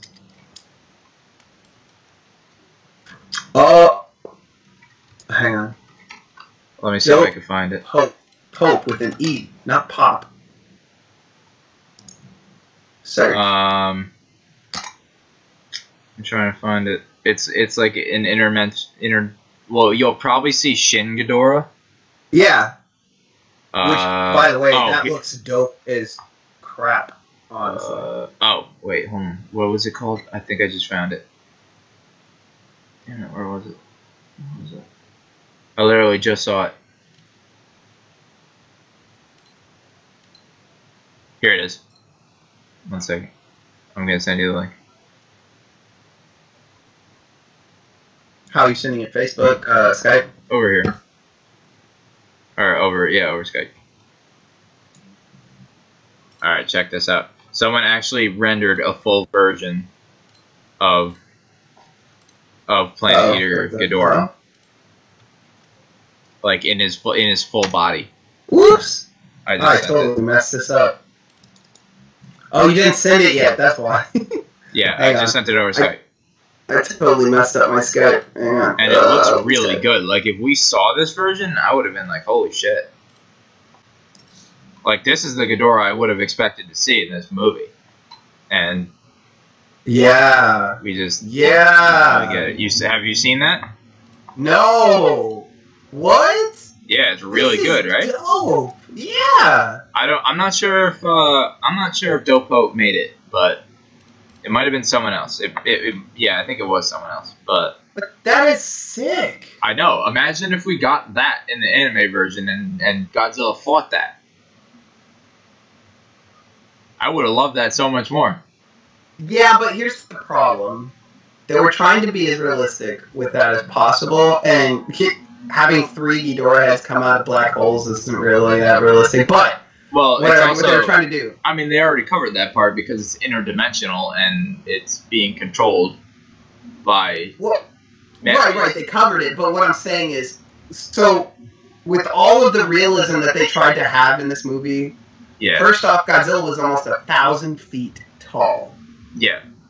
And like you said in Shin Godzilla, that when it came on the land, they said it should have crumbled under its own weight. So how the fuck is how is something that is, I don't know what, 9 times bigger than Shin Godzilla not crumbling under its own weight? Well, Shin Godzilla was what, 500 feet? No, Godzilla Earth is almost 1,000 feet tall. Yeah, and Shin Godzilla was 500 feet. Was he?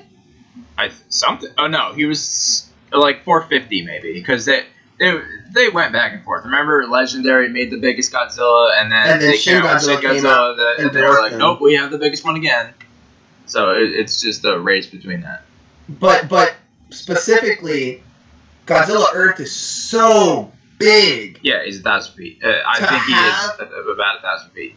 To have something like Ghidorah, who is much bigger than Godzilla. Yeah. How you would literally be able to see Ghidorah from space. How would they be able to even have a legitimate fight without destroying half of the surface of the Earth? You know what I'm saying? Yeah. He would be it would be impossibly big. Well, because the Earth is also now terraformed with Godzilla.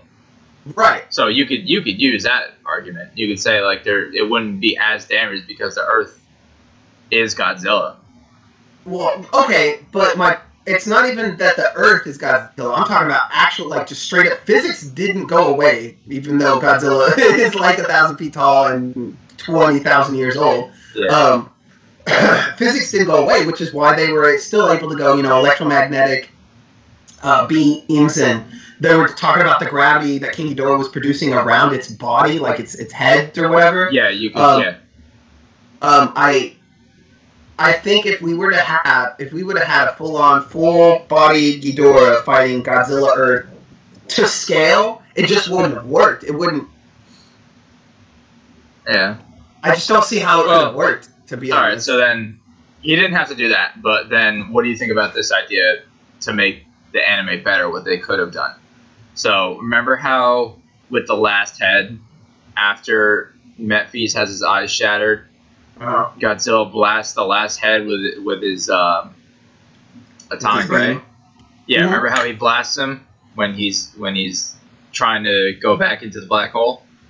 Right. What would have been better is if Haro shattered the eye of Metphies and Ghidorah got fully pulled back from the black holes. Like, So if he was in another dimension, going to the black holes to get to our universe, after he shattered the eye, he should have been pulled completely into our universe, merged as one, and then Godzilla should have shot him in the air.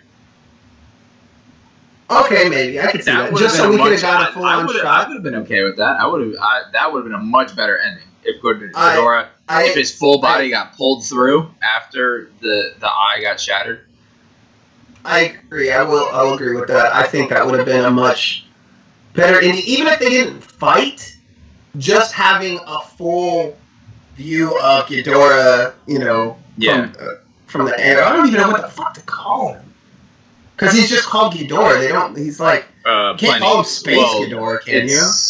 Planet Eater Ghidorah. That's what he's dubbed. Okay. I mean, we'll refer to that King Ghidorah as the Planet Eater. But anyway, yeah. But I agree. I think that would have been a way better spectacle to see than just him blasting the head, which was still pretty kick ass. It was cool. It's just but once Ghidorah wasn't interdimensional anymore, once he got pulled into our universe, like Godzilla just snapped him in half right away. Like it was almost no fight. Yeah, and I agree. Honestly, I agree with that 100%. I agree with it because Ghidorah is in this movie, in this series, Ghidorah is an interdimensional being with powers beyond what we can comprehend. Yeah. If Mephes hadn't died, or if his eye hadn't been shattered, Ghidorah could have easily killed Godzilla. Easily. He was phasing him into his dimension. You know what I mean? Yeah. So... Well, was he phasing him into his dimension, or was he just sucking the energy out of him? He was just sucking the energy out of him. No. He was. They were saying the readings on Godzilla were becoming unreadable, like Ghidorah. Like they weren't able to start. I thought they kept saying his shield was going down, so that meant that Ghidorah was just going to drain the life out of him. I thought that's how he killed planets. He just sucked the life out of them. No. So what happened was, and he kind of does, because the planet eater eats the life out of planets. What actually happened, and it's in the movie. I would recommend going back and watching this again just so you can make sure you get the clear view. They couldn't read Ghidorah, obviously. Yeah. Interdimensional being with special powers. Yeah, I got that about 5 times. Yeah. He couldn't. I forgot what I was going to say now. I completely had a blank. Like, what were we saying about that before that? How Ghidorah's an interdimensional being. Oh, no. How he was eating, how he was sucking the energy out of Godzilla. He was phasing Godzilla into his dimension. He was phasing, and they even said it in the movie that it looked like Ghidorah was trying to phase Godzilla into existence, like Ghidorah was, because they couldn't read him. Yeah. When Godzilla... They were reading Godzilla's readings, and they were saying his electromagnetic shield is there. It wasn't getting drained. It was just there. It just wasn't being activated. Like there was nothing. The shield itself wasn't registering that something was attacking Godzilla, so it wasn't doing anything. Yeah. And then when Godzilla tried to go all Scarlet Godzilla and get all superheated, that's when Ghidorah started draining the heat energy. Oh, not Godzilla's actual energy. He was draining the heat, or let me rephrase, he was manipulating the heat that Godzilla was. Because they could read the heat, but they couldn't see it. Right. Like the heat was showing up on the monitor, but... Well, they could see Godzilla's temperature rising, and then all of a sudden his temperature started dropping, and they said that we should be able to see the heat coming off Godzilla like they did in Mechagodzilla City. Yeah. But it wasn't. They were saying that the molecules in the air were still moving, which indicates heat. Right. I'm pretty sure that's exactly what they were saying. Like the molecules were vibrating in the area, which produces heat, but they couldn't see the heat. Something like that. What really frustrated me about the whole Planet Eater Ghidorah thing was the fact that we never saw Ghidorah actually shoot lightning out of his mouth. Oh no! Well, I mean, obviously it was an unconventional Ghidorah, so right. I get that because if you watch when he's attacking the ship and stuff like that, you see lightning coming off of his neck or his body or whatever the fuck it is. You see it hitting the ship in some places, and then you see the lightning coming out of the sky when they're on Earth. Yeah. But I wanted to see Ghidorah fucking him and Godzilla blast at each other and have one of those, and then big Dragon Ball Z style explosions when two Kamehamehas are going at it. Yeah, energy battle. I thought that would be cool to see. I think they should bring that concept back. Something tells me they're gonna bring that back in King of the Monsters. I have a feeling. What do you mean, the energy battle? Yeah, energy battle. Because when was the last time we saw that? Mechagodzilla 2, probably? Yeah, SOS. No! Final Wars.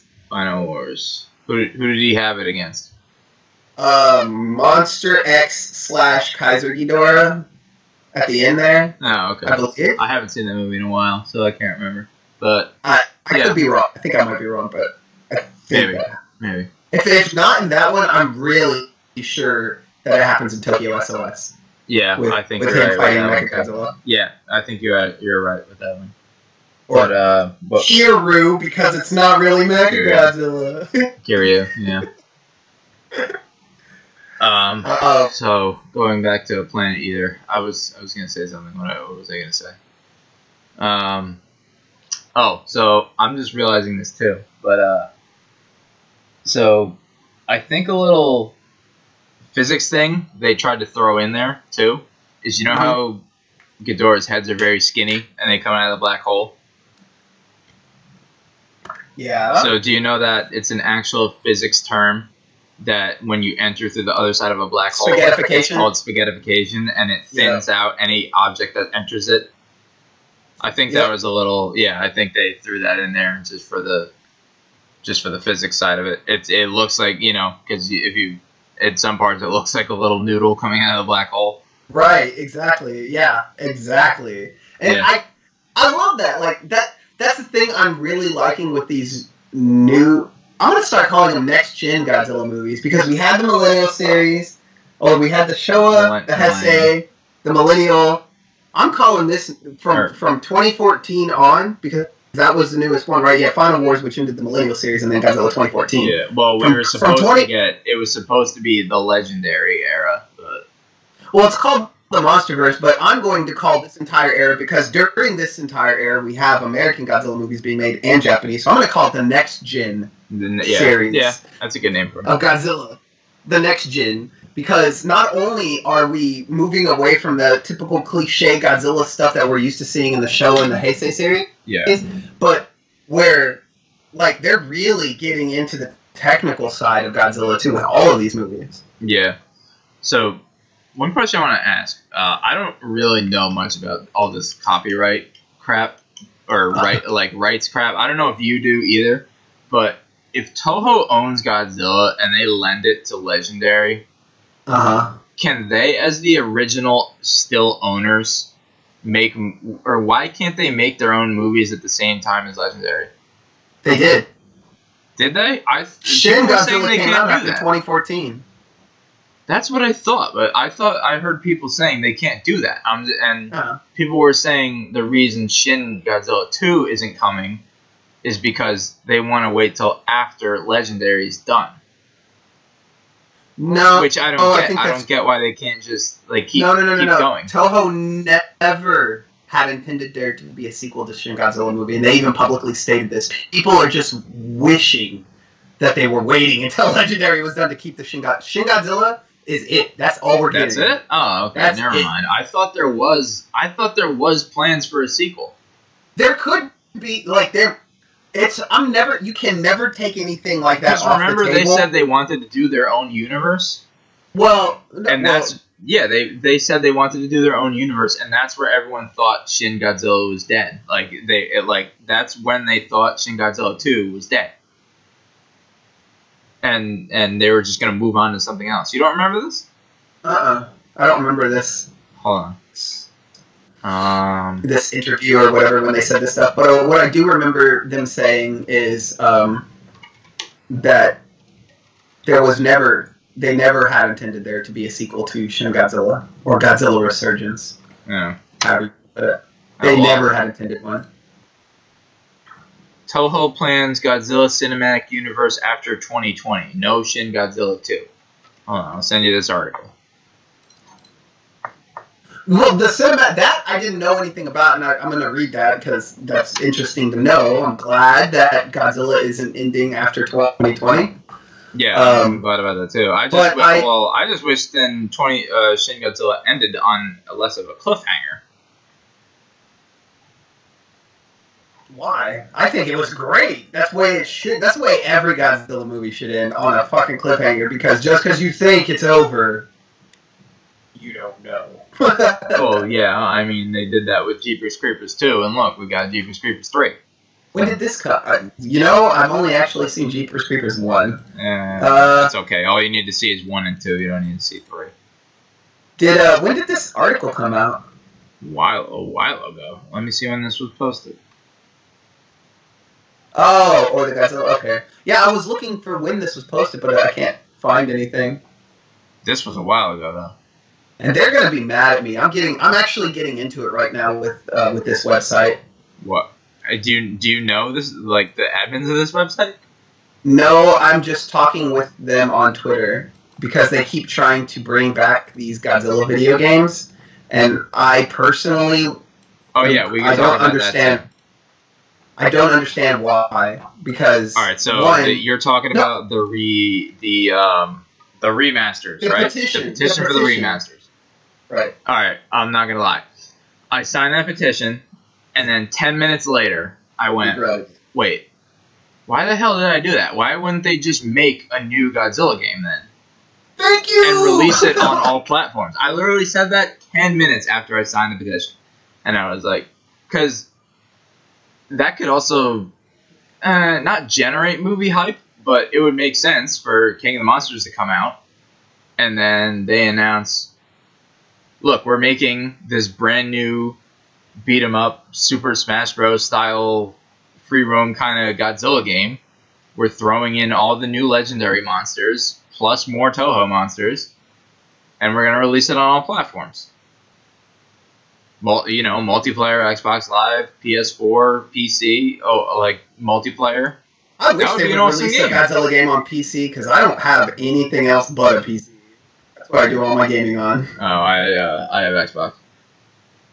But that's a whole other thing too. Like, I tweeted out to Godzilla Movies when they were like, sign the petition, and that's it. And then they had the link to the petition. I was like, I really wish you got, and this is what I told them straight up. I was like, I wish you would do something more productive than this. You should probably yell at Gamara Island then, because I think they started it. Well, and I was like, I really wish you would do something more productive than this. Wouldn't you want something new and updated with better graphics and next for the next gen systems? And then secondly, it doesn't make sense from a business standpoint, and nostalgia is extremely fleeting. Let's look at Star Wars. They made the Rogue One and the Solo movie, which were playing on old characters and past things that were super nostalgic. But they didn't last. Nostalgia never lasts. It's good to, when it comes to movies and stuff like this, it's good to go back and watch it. But to be honest with you, it's very hard for me nowadays to go back and watch a lot of the Showa era Godzilla movies. Because you're never going to relive the same feeling.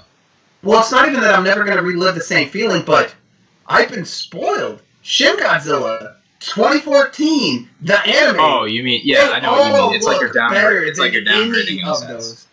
Yeah, I'm talking about, you want to talk about a reboot and an upgrade? The next gen movies are visually and, to a degree, plot-wise, better than the old ones. They are. They're better. I don't care what anyone says. They're better. They're better simply because, one, they came after all of those movies, and they had an opportunity to learn from those movies, to learn from those mistakes. Why did Gareth Edwards do the 2014 movie the way he did and set up everything the way he did, Yeah. Godzilla wasn't born from a nuclear test. The nuclear tests were just trying to kill him because they didn't know how to fucking deal with him. Yeah. That's what it was. Yeah. Like, and I thought that was really great. Like, that's really cool if you're trying to set up a whole new storyline for Godzilla. Yeah, I agree. But you know what another thing is that a lot of fans do is they can't let go of the past for some odd reason. They keep saying, I think I was getting into it at one point where people, this was in an old group, where people were saying, oh, you know, Suitmation will always be the best, and I said, no, CGI will be the best, and they were arguing with me back and forth, like, the old techniques are better, and I was like, no. CGI is clearly better. It's limitless. A suit has its limitations. CGI Not to mention, it's stupidly dangerous to the actors. And people need to get out of the past and realize that just because everything's new and it's not old school does not mean it's not good. Like, people have to accept that, like, new is better. Well, it's not necessarily better. I think it's better. It is, I don't want to say it's better. What's another word for it? It's refined, I would say. A lot more refined. I could live with that. I mean, yeah, if you want to go with... I never if you want to go with that motion capture is the new Suitmation of today, then yeah, I'll agree with that. But that's still a lot more refined. But it's still the same thing. It's people moving around, you know, just to get the... that's basically just like what's the word I'm looking for? A sketch, or something like that. Yeah, a sketch for what the CGI is going to be posted on. Right. So in end all, it's CGI, which is better because it's limitless. It's limitless, you have a lot more capabilities, and it's actor-friendly. Exactly. I mean, the only difference is, I'll give it to the old movies, that, like, if you saw a scary costume or something, like, sometimes the people, like, their reaction on camera would actually be like, holy shit, this thing is freaking me out when it's in front of me. Right. Like, I'll give them that, but just everything else. I'll say this. The graphics have gotten better over the years. The acting is questionable. That's gone down a little bit, I'd say. But are you talking about from the Godzilla itself, the creature, or the human acting? In just about any movie you see nowadays, you can definitely tell that the acting has gone down a little bit. Right. Even if it's slightly, like, it's still good, but it's just gone down a little bit. I don't know what it is. I can't explain it, but... I can explain it extremely well. Maybe because it's just you're trying to act when you can't see anything directly in front of you and you're staring at a wall. So, like I said, it's when it comes to the newer Godzilla movies, the next-gen ones, they're more refined. And I'm going to venture outside of the Godzilla franchise to help explain this a little bit better. Yeah. Star Wars, The Force Awakens, was literally a copy of Episode 4. J.J. Abrams even said this. I think I've heard that. So we have that out in the air, in the open, right? Yeah. Everything that we have been getting are reboots. Yeah. Old stories with a new, fresh coat of paint. Because, as I said, people can't let go of the past, and all they want to see is no. It's not even that they can't let go of the past. I honestly believe that the new generation of directors, so you have Gareth Edwards, J.J. Abrams, all these new people, right? Rian Johnson, all these new directors, they have no fucking clue how to be original. They have no clue how to be original. You want to know who an original director is? Oh. Steven Spielberg. Okay. He's an extremely original director. All of his shots, his angles, everything, the script, all that kind of stuff. His approach to it, and what's really funny about that is J.J. Abrams was actually like was his protege, was Steven Spielberg's protege. Steven Spielberg directly taught J.J. Abrams a lot of what he knows. However, that being said, when you go back and you look at like 2014 and all that kind of stuff, and you look at the angles, you look at the cinematography of the movie in and of itself, and then you think about, okay, this isn't the first time we've heard a giant monster story about a legendary creature that came up from nowhere. First off, King Kong like the original American monster movie. That's what this was. This was a Godzilla version of the King Kong movie because Gareth Edwards has no fucking clue how to be original. He did Breaking Bad, which was good. That was original, but that's not a monster sci-fi. I don't think he should have done this. And that's another reason why a lot of people didn't like Rogue One, because Gareth Edwards didn't try to tap into a sci-fi market that he wasn't very good at. He should stick to real-life human drama, not jump into this thing, because there's no originality. Now, let's look at the Marvel movies. Let's look at the Star Wars movies. Let's look at any of the major franchises that are huge right now, and none of them are being original at all, especially the Marvel movies. No. They are legitimately taking storylines from their fucking comic books and bringing them in. They're making minute changes, like, for instance, in the Infinity War movie, the reason why Thanos is doing what he's doing, he said, he's trying to balance out the universe. But in the comic books, Thanos was doing what he was doing because Mistress Death, the embodiment, the god, the thing of death, death itself, he was in love with her. And Lady Death asked him to kill half of the population in the planet because of the whole resources thing. Not because he wanted to do it, but because Death literally asked Thanos to do this. And so he did. And so, I mean, it's little things like that they're changing, but they're not really being original. That's another reason why I love the shit out of the anime. I think it is one of the best Godzilla stories we have had, period. Yeah, because even though there's not much monster action, all the ideas are new. Everything's new. Right. Well, they're not completely new, but it's told in such a way and it's the same concepts. It's a different story. Right. You can see ideas thrown in there, but it's one of the biggest things that really got me. Story. One of the things that really got me about this was, as far as the anime is concerned, this is not only an aliens versus humans movie, and you see typical stuff like that, but this is the first time I can't think of any other Godzilla movie where time travel was involved. Godzilla vs. King Ghidorah. Oh fuck! Damn! Damn! Yeah, but that was so campy and so much bullshit. I definitely, actually, going back to that, I definitely have to throw that movie in. I love that movie, too. It was good. It was really good. Simply because it had King Ghidorah. I thought that the storyline and the plot for that movie was fucking terrible. Yeah. Terrible. Yeah, I did think it was really weird. I thought a lot of aspects of it were weird, but overall, it was good. No, yeah, it was definitely one of the better ones in the. What is the fan art thing that you just like me? I don't know. I saw that pop up too. I don't know what that is.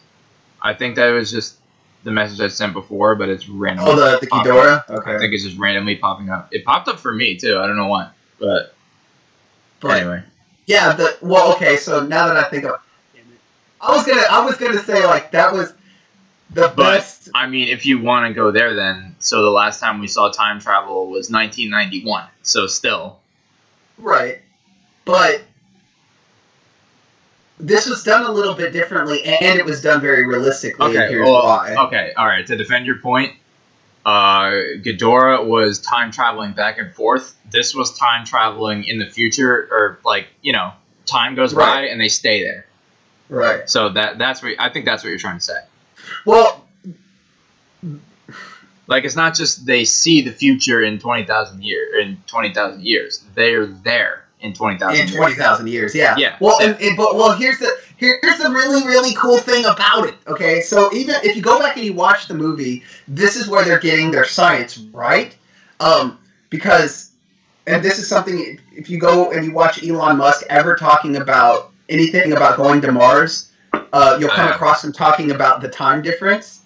So it would take approximately 3 years at a certain speed to get from Earth to Mars, and 3 years to get back. However, you would be like 8 or 9 years younger than your family or wife or whoever you left behind on Earth when you got back. That's the theory of relativity, and also according to the Earth's rotation. That's what that is. Right. That's so relativity. and so that they incorporate that. They not only do the whole time travel thing, but they even state, we've been gone for 22 years. About 1,000 years has passed on Earth. Whoops! It was actually 20,000 because they use the whole light speed thing, and that's cool. I like that. That's how they made that plot twist work. But they even said, and that's accurate. That's actually accurate because they went out past Saturn. They went out past our solar system. Yeah. And so, so the time flow and all that kind of stuff. I love the Planet Eater series so much because they got so many things accurate about reality and melded it into the fiction of Godzilla. Mm-hmm. And a lot of the next gen Godzilla movies are doing that, like Shin Godzilla, 2014. Even though 2014 is doing the whole mythological aspect, they still talk about. I think that's the coolest part, honestly. Well, I agree.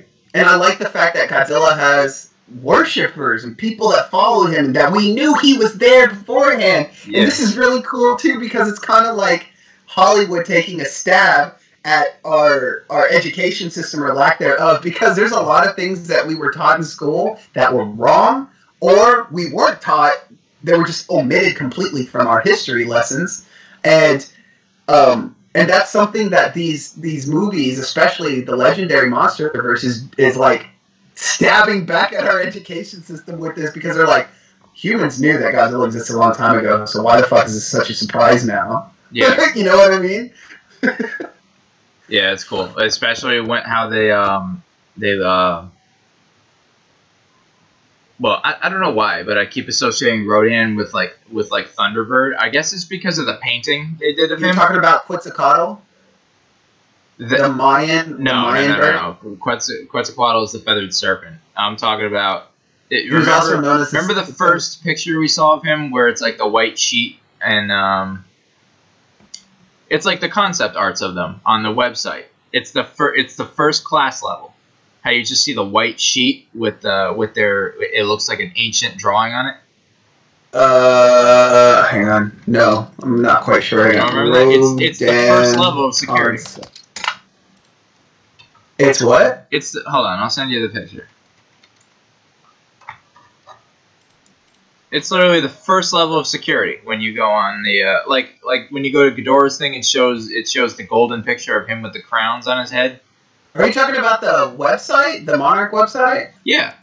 Oh, dude, I have not explored that at all because I'm honestly trying to. Well, that's the first stuff that came out. That's how we saw everything for the first time. Wait, what are you talking about? Saw what? Like around when the first teaser trailer dropped. For the very first Godzilla movie, or King of the Monsters? King of the Monsters. Oh. Remember someone found everything on the website and decrypted it, and they posted all the pictures that were on there. Yeah. Well, that was yeah. I just sent it. That was also now I know what you're talking. That was also in the Skull Island movie, by the way. Yeah, exactly. So that picture reminded me of kind of like Thunderbird, like the Indian bird. The Indian bird? Yeah. Do you know what Thunderbird is? It's a mythological. It's a mythological bird that Indian tribes thought existed. That was just Native American tribes. You mean? What did I say? You said Indian. Yes, Native American. Assuming, yes, okay. Native American. Sorry, Native American tribes. About India. Yeah, in mythology, the Thunderbird was a giant bird who, when it flew over, it created the sound of a thunderclap.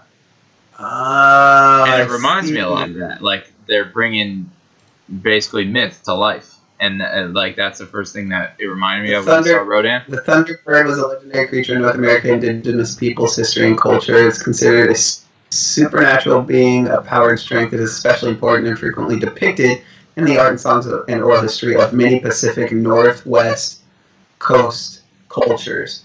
It is also found in various forms among some people of the American Southwest, East Coast, United States, Great Lakes, and Great Plains. Oh! No, I didn't even know. I don't know much about Native American mythology. Well, I don't know much about them either, but I'm just very up to date on cryptids. Like, I watch all those shows like Monsters and Mysteries in America and everything like that. Oh, okay. So I'm really up to date on like cryptids and that type of mythology. Okay. So I do know what you're talking about, Quetzalcoatl. That's the feathered serpent that the Aztecs worshipped. Right. That was the god of the sea. That's what I thought you were talking about when you kept saying Thunderbird. I didn't know Thunderbird was like the legit name for this creature. But I mean, I hope they do. Maybe we could be seeing that. We could see like more mythological creatures come to life with the talking about the Monsterverse. With the Monsterverse. Oh yeah. Especially because that's what they should do. That's what they should do. I mean, they're probably gonna have the Loch Ness monster. You saw that, right? There's an outpost right on Scotland. What? Nuh-uh. Yeah, go on Monarch's website. There is an outpost right on the Lake of Scotland, which is Loch Ness. Can you Monarch outpost classified? Yeah, I don't even have like level 1 security, so well, you can't click on it. Where it's at. Yeah. You can't click on it, but it's all speculation. Right. That would be dope if they did that, man. Yeah, and then the other bit, I only know of a few of the Monarch outposts, and I guess we can. I was planning on doing another episode where we talk about how each Toho monster we think could fit into the Monsterverse. I'm totally down. I did want to ask you a real quick question though. You said you studied cryptids. That's like what this is called whenever you're looking up like mythology of monsters and stuff like that, like Bigfoot and all that. Yeah, it's called. I didn't know that because I'm into that shit too. I just didn't know it was called that. So thank you. Learn something new every day. Cryptid. Hold on. I didn't know that's what it was. That was the classification. I know most of them. Like all the popular ones I know. Entities that may be considered cryptids by cryptozoologists include Bigfoot, Chupacabra, Mekele Mbembe, which is basically like a brontosaurus type thing. See, I know that right off the top of my head. That's in Africa, right? Yes. Related pseudosciences include young Earth creationism, ghost hunting, and UFOlogy. So that's what a cryptid is, like something that hasn't been figured out yet. Okay, I see. But cryptozoology is the study of cryptid organisms. Okay, that makes sense. Yeah. So what was the point I was getting at? Yeah. So I wanted to do maybe. So you guys talked about doing that episode where we figure out which ones which could fit into the Monsterverse, or which could, or like go over each of them and say how they could, and then another episode, maybe this one would be next, where we talk about 2014, what we liked, what we didn't like, and how it could be made better. Well, if you want, in that same episode, we can do things we would like to see and things we wouldn't like to see in King of the Monsters. If you, I kind of have an idea for one of the monsters in the Monsterverse, and that's Biolante herself. Like I said, I don't think you've seen it yet. I'll throw you a link to it real quick if you want to listen to it later or whatever. But I did an audio drama called Godzilla Origins, which is based off the Monsterverse. Yeah. And here, I'll throw it up here. And basically, I did a lot of crypto, I guess you would call it crypto research on Atlantis. Yeah. And that's what Godzilla Origins is all about. What we think we know about how Atlantis went down and what actually happened of how Atlantis went down. And this is the story of that. And Biolante's in there as the reason why Atlantis went down. It wasn't because of Godzilla, it was because of Biolante. And so I would suggest checking that out if you want like a really cool fan story that's trying to tie into the Monsterverse. And I make it an all-inclusive story, so you don't necessarily like. There's a little mystery, but there's no cliffhangers, and everything is explained within itself. You know what I mean? Yeah, I guess. I'll definitely check it out tomorrow. I'm off tomorrow on Monday, so. I would love. I think we should. I'm totally down. I'm gonna start. As a matter of fact, I'm gonna start making a list of all the monsters and then writing how they can each fit. Because I got ideas for Gigan. I got ideas for Anguirus.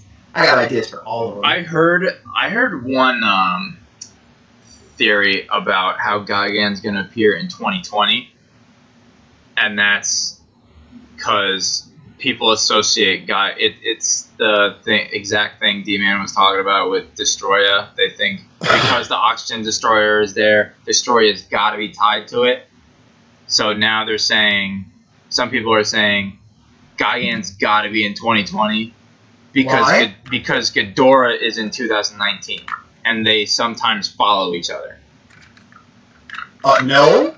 They only ever one time worked with each other, and that's not if you're including, and that's not if you're including Final Wars with Kaiser Ghidorah, not King Ghidorah. But Ghidorah and Gigan only ever worked together one time. Yes, but they're both like the idea of them being both summed out of gems in space.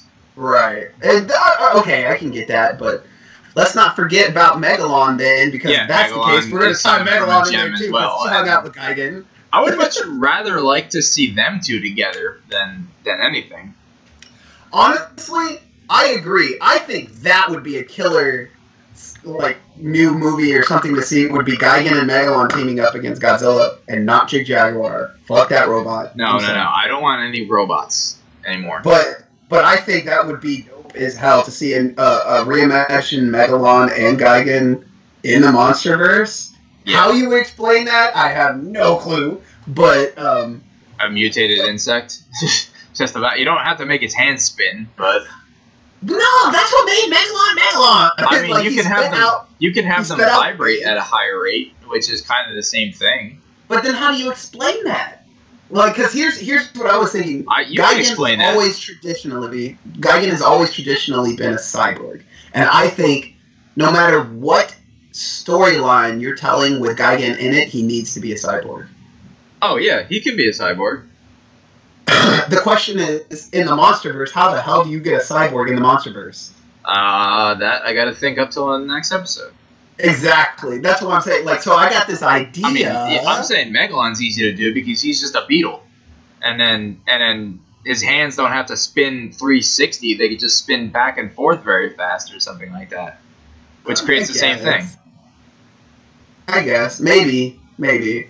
But as far as Gigan is concerned, yeah, I got some ideas. But before Gigan would show up in the Monsterverse, Mechagodzilla would have to show up first. Mechagodzilla? Yes. I think I know what you're getting at here. Mm-hmm. I know exactly what you're getting at here. I'm basically recycling the idea from Mechagodzilla, or Godzilla vs. Mechagodzilla 2, where they took the tech from Mecha King Ghidorah and made Mechagodzilla. Him. Except in reverse. They made a Mechagodzilla to try to fight Godzilla. It didn't work, so they biologically created another monster and fused it with tech from Mechagodzilla and made Gigan. That would be dope. Well,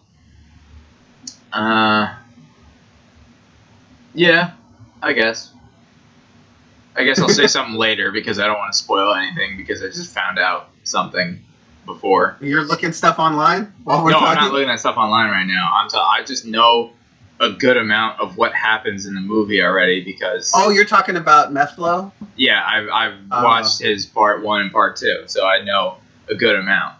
So his part 2 is sitting at the very first recommended video from YouTube right now. It's like, all right, I can say this much because this part's already obvious, and Doherty already stated this, is you're going to know straight up that Ghidorah is an alien.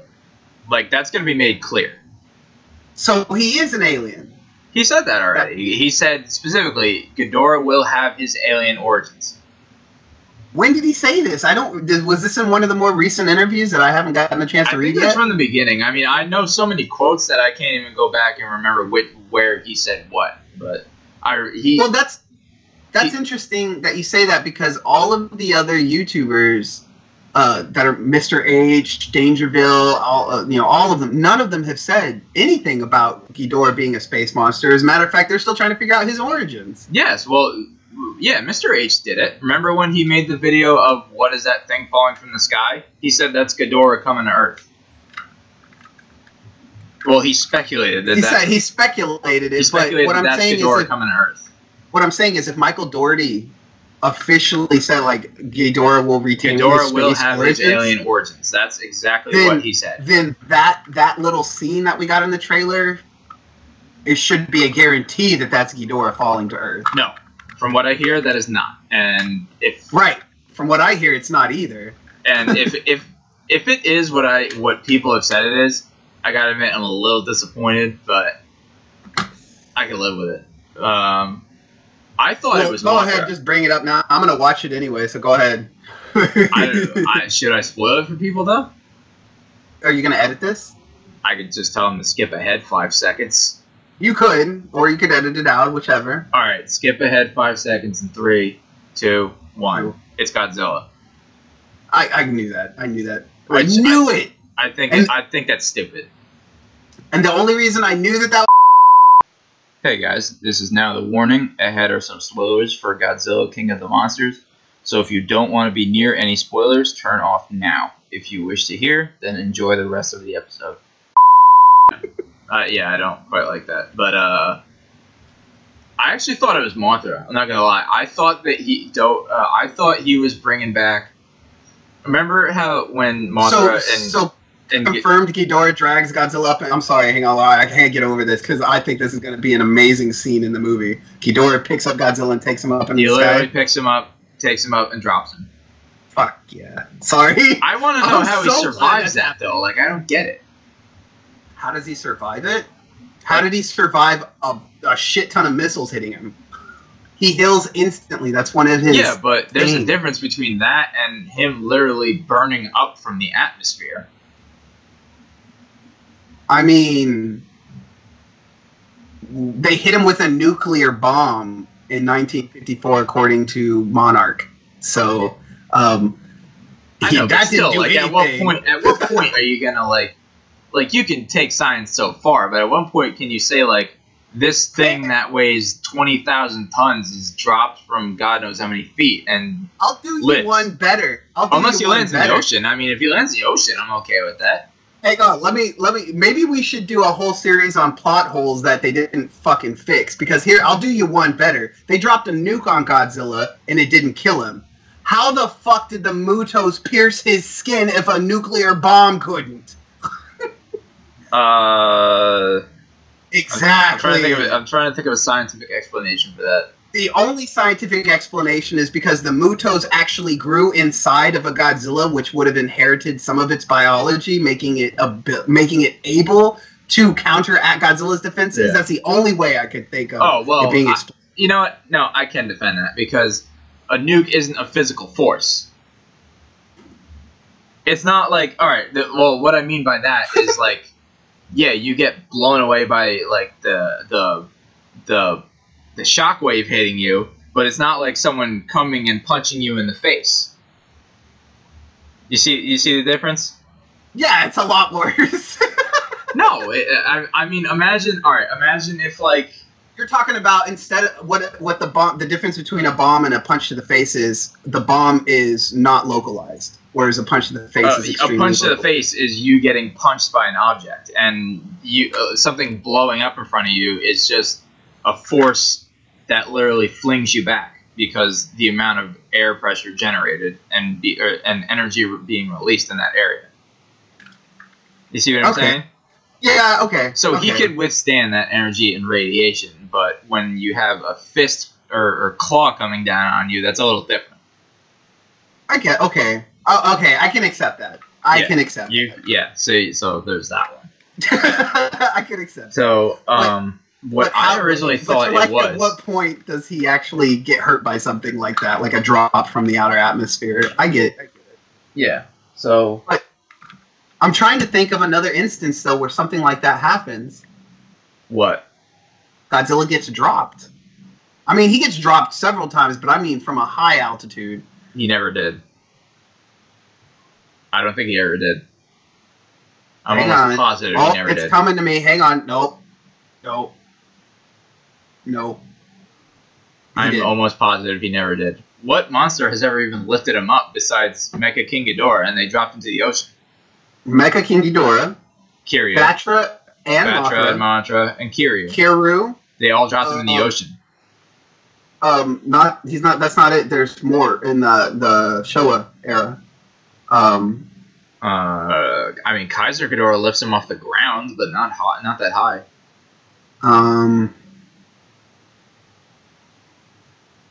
But even still, like, what's that high? Like, define what is that high. Like, a massive creature like that dropping from any altitude should just go splat. Yeah, that's a lot of that high is probably like in the stratosphere.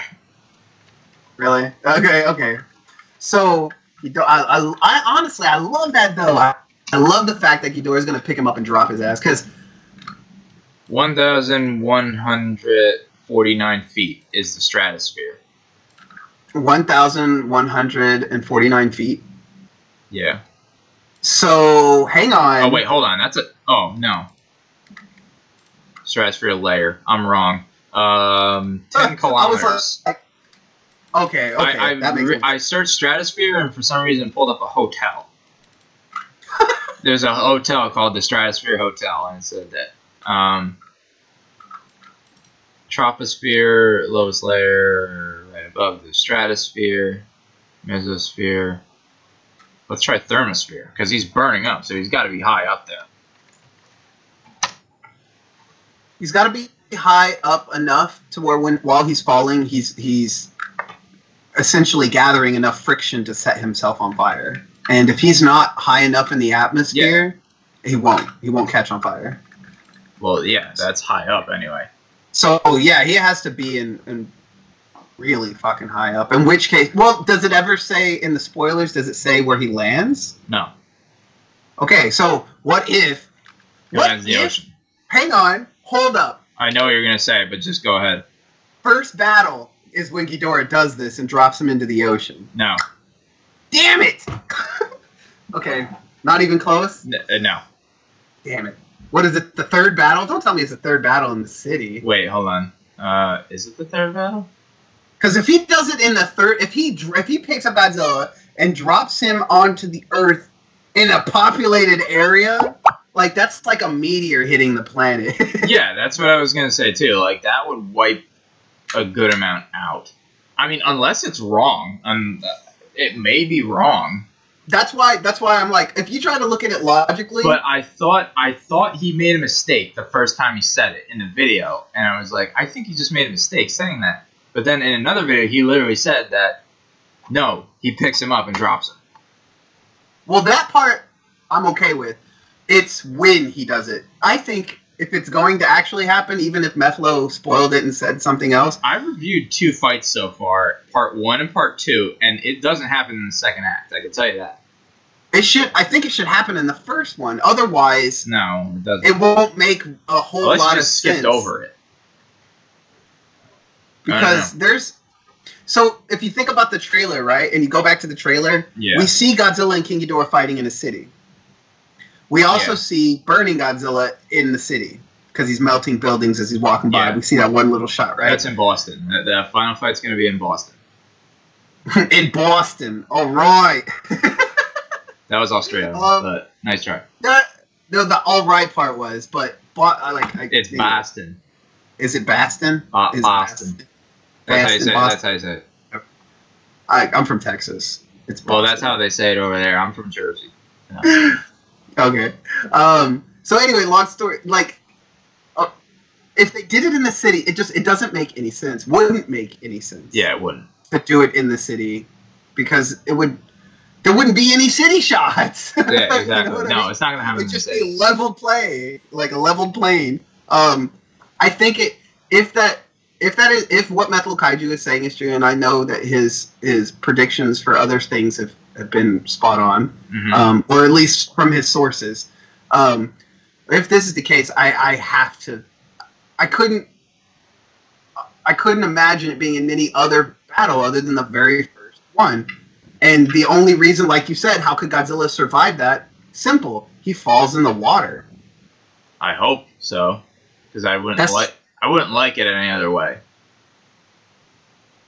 That's the only thing I can think of, because we also have all of those scenes where you have the submersibles going underwater, you have the scene with Godzilla underwater and the humans looking at him, and then on top of that you have that underground, or what could be an underground temple that Godzilla's in with Shirazawa, and they're kind of like having that moment, you know what I mean? Yeah, which that's going to be a major part too. So, okay. So another thing I just found out that's interesting too. I don't think this is going to be a huge spoiler because people could probably already figure this out. So you know how we're going to see the San Francisco fight in the beginning? No. No, most people already knew that because you see that in the trailer. You see the red. You see the red. The red. You see the San Francisco on fire. What? Which trailer? The first trailer. Okay. You see San Francisco on fire. So there's going to be a flashback. That looked like DC to me. No, that is San Francisco. You notice how the first movie, the tone of it was red? Right. So it literally changes from blue to red. So that is a clear-cut sign that it's going to flash back to the first movie.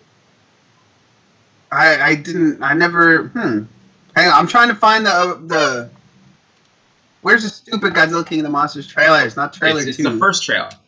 Yeah. I want to, because I don't remember that. Okay, official trailer 1. Skip ahead to like a minute in it. A minute in. I don't know what time it's at, but I think it's not when she's standing on the rooftop, right? No, it's when. Oh, hang on, here it is. It's when Barra says our planet will perish. I think. Yeah, and it's doing that panning down shot, and you're seeing the fire. I found it. See, that's San Francisco. Is it? Are you sure? Look at the tone of it. It's all red. So it's on fire. The tone of the first movie was red, and if you look at the buildings are like. Look at the ending scene of 2014 when he's walking through the buildings. Those are the same exact buildings. Well, if you look at the tone later on in the exact same trailer, you see the city. You see DC. That's DC. That is the Capitol building.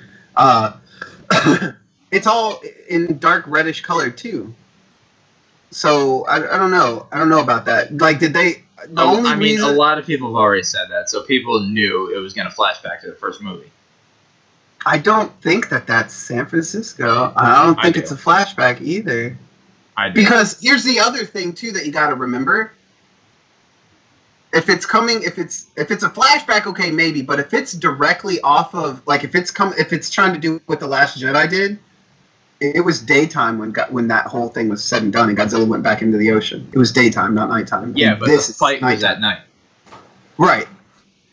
And I'm trying to say this, or I'm trying to think of this in the best way without spoiling anything. Just spoil whatever. Spoil. I don't care. For me, if you're going to edit this out, you've already warned them all. Remember also in the first trailer how Madison looks at the picture and you see another kid in the picture? Mm-hmm. So that's a major part of the movie. Or that's a major part of their drive in this movie. So think about that for a second. Think about how there's a kid missing and how there's a flashback to San Francisco. What does that tell you? That this is a really cheap way for them to tie the two movies together. The kid was lost in San Francisco. Right. Exactly. And it's obvious that one of them blames Godzilla for it and hates him. I'm looking at it right now. I'm trying to... Oh, shit! What is that? What? Hold up.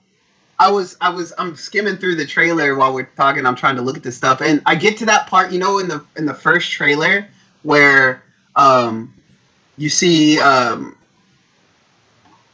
them press the button and you see all the explosions, and there's that one where it's an explosion and there's people there and it looks like it's in a fucked up city, but there's that little quick explosion, then it cuts to another scene. I paused it and I was trying to look at it to try to see if that was maybe a part of the flashback scene that you're talking about. Mm-hmm. And then I noticed up in the top, or not in the top right, but towards the top right-hand side, there's a monster in that scene. Wait, when Madison's about to look at Godzilla? No. This is like, when it's going through all the scenes share your screen. Let me see. Okay. Where is it? It's the... Turn video off. No. That's not it. Hold on. Snapshot. Screen share. There we go. Oh, let me stop. Okay. Share that screen. You see it? Hold on, it's loading. I saw that too. That's just this right here. Yeah, I speculated on that too. It's just debris. It looks like it's just piping and debris. It looks just like a. It is. It just looks like bent metal. I pointed this out too. Actually, if you go to the final scene, right when Madison is about to look at Godzilla, I'm pretty sure you can see Ghidorah's head in the background. In the final scene? Oh. Go right there. All right. Play it slowly. Oh, no! Oh, no! Go back. Go back. Hang on. I'm going back. Put it full. I will. Yeah. Okay. All right. Look in the top right when you see Madison. Hang on. I'm going to slow this down. I pointed this out. I don't know what it is, but just look in the top right. You talking about right up here? Around there. Like, play it, and you're going to see something moving.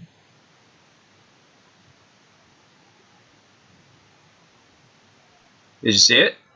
Go back. Or put it in regular motion. Put it in regular speed. It's actually a little better to see it. Now do you see it? I think I might have caught... Yeah, okay. I think I... See? It's like a little bump coming up from one of the buildings. Yeah. You see it? Yeah, I saw it. I think that it might be. I'm not sure. But... Oh, come on. Come on. Hang on. Now I gotta put it in slow-mo so I can catch that. I want to see... It looks a little worse in slow motion. Like, I can't even notice as well in slow motion. But I'm pretty sure that's the final battle scene.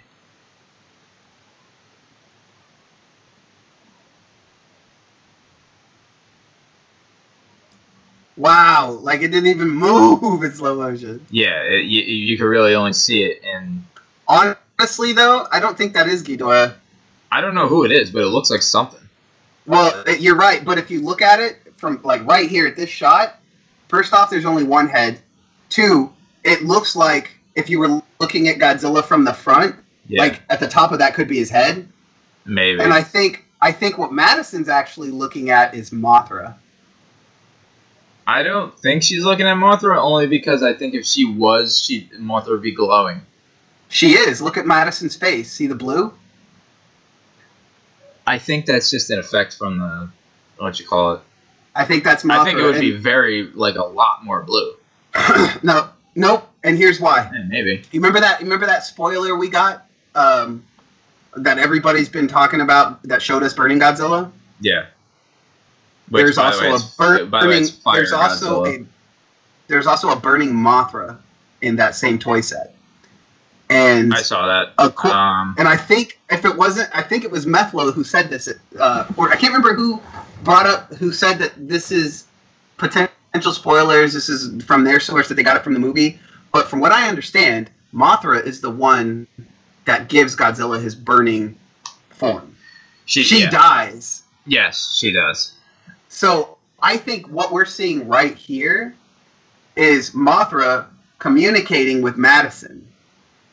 And Madison is looking up at Mothra and smiling. Because Madison, you got to remember, like you said, that family was destroyed because of what happened in San Francisco. Yeah. And you can turn off whether or not you want to...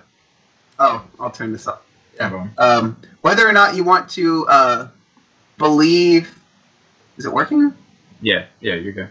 Only a few more minutes also, because it's getting late here. It is. What the hell? I gotta go to bed. I gotta edit this tomorrow. Oh, why did I snapshot this? Is that what I was trying to do? Whatever. Anyway, yeah, go on. Final thoughts. So, long story short, Madison and her family is still pissed at Godzilla. Yeah. Still very pissed at Godzilla, and from what I understand, Mothra dies in this movie. She does. And she is also the one who gives Godzilla the burning form to defeat Ghidorah. Yeah. And the reason for this is because Mothra can't kill Ghidorah herself and realizes that Godzilla can if he had a power boost. Yeah. So I think this scene is actually Madison looking at Mothra, with Mothra communicating to Madison, telling her everything's going to be all right, child. Ghidorah will be stopped. And then we get Godzilla coming up in the background, and then we get this shot from Ghidorah blasting Godzilla, or trying to blast Godzilla, because this is what I understand. Spoiler warning. I don't know if you heard this or not. But I already know what happens. But go ahead. The scene, I'll say Ghidorah blasts Mothra, or Ghidorah tries to blast Godzilla, and Mothra sacrifices herself. Yeah, she jumps in the way. And that is also in the same instance when she transfers her powers over to Godzilla and becomes Burning Godzilla. And I think that's what we're seeing. Right before that is this scene with Madison communicating with Mothra. And that is Godzilla in the background. I personally don't think so, but okay. I mean, anything is open to speculation. Now, the only way I don't think that is because if she's dying, there's no way Madison's smiling at that. Why? Why would Madison be smiling at Mothra dying? Mothra is literally talking. Explain how a giant-ass monster is communicating with a human, and then you can explain why she would be smiling at the fact that Mothra's dying.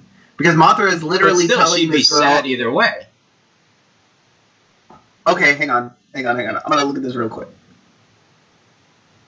So, if you watch it again, I think she's not really like smiling like I am. She's kind of got this look of, okay, if you say so, smile. Yeah. That's what it looks like. Actually, you know what? I just thought of something else it could be, but I'll say it in a little bit. Okay, go ahead. What is it? All right, so this is from Mr. H also. I found this out.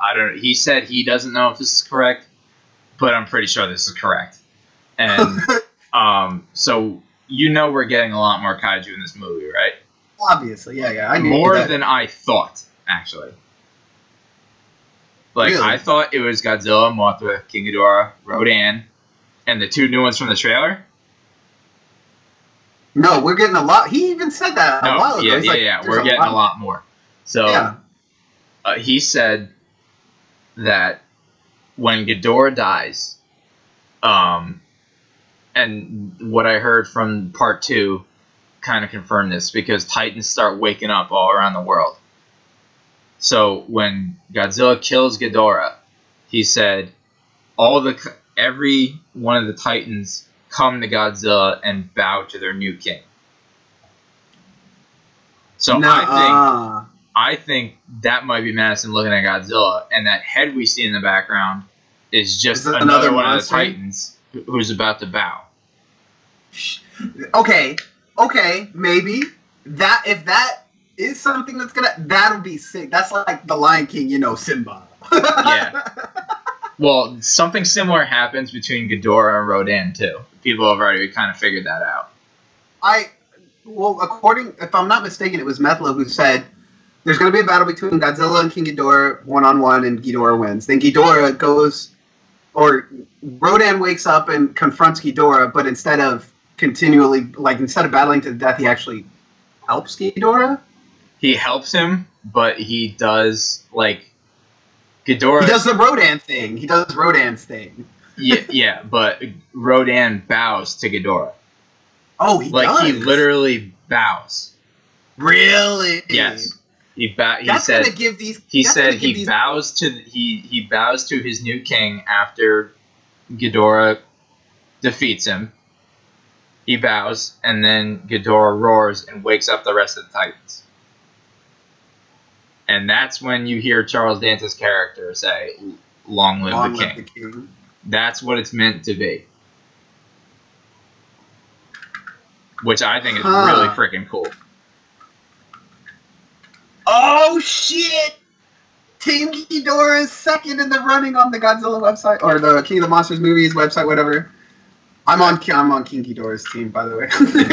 I know he's a bad guy. I would be Godzilla first and foremost, but he's 57%, in the running, like he's winning by a long shot. But Ghidorah is the second biggest one. Rodan only has 11%, and Mothra has 13. But Ghidorah has 20. Yeah. All right. There's much freaking more I could say, but well, I guess we should cut it off here. Then you can go and edit this and upload it. The other thing I was gonna say is I just think I think burning Rodan in this movie is awesome. Like I don't think they could have done any better job with him in this movie. Burning Rodan? That's just what I call him because he's on fire. Oh, okay. No, he doesn't literally go into a burning form. Like he. You're just talking about because he's on fire. He's on fire. Volcano. He literally is made out of lava. So like he's burning at all times. Dude. If they had fire Rodan from like. Well, that's what it's kind of supposed to be. It's supposed to be reminiscent of fire Rodan. Right. But I just call it, or volcanic Rodan, whatever you want to call it. But I just called it burning Rodan. That's dope. Because Godzilla is now Fire Godzilla, if you didn't catch that. Fire Godzilla? That's the official name for his final form, Fire Godzilla. Is it on the toys? Yes. Shut up! Yes, the toy Why would is you call it Fire Godzilla? I don't know. They could have called it something better, but I don't know. Fire Godzilla. Yeah, not my first name, but it's a name. That's funny. What they should have called it, I kind of hope they reference this. Everyone forgot about this one, but I hope it's Critical Mass Godzilla. Because, hold on. I'm going to send you this picture. Tell me this doesn't look exactly like what we're seeing in the trailer. Hold on. I'm going to send you this. Everyone forgot about this for some reason. I posted it on D-Man's thing and it actually got a good amount of likes. Critical Mass Godzilla. Which, if you remember, is from Godzilla Unleashed. I never played any of the Godzilla games. Okay, look at that photo. Tell me that doesn't look exactly like what we're seeing in the trailer. Okay. Yeah. No. That's critical. Right. That's Critical Mass Godzilla. So maybe I hope they reference that or something, because that would be cool. Tie the video games in. That would be. Yeah. And that is episode 1 of Titan Talk. Hope you guys enjoyed it. Leave a like on this video, comment down below your thoughts and any topics you'd like us to touch on in the future episodes. Subscribe to my channel and hit the notification bell for updates. Until next week, the Atomic Beast with my co-host, Adam Scrye, signing off.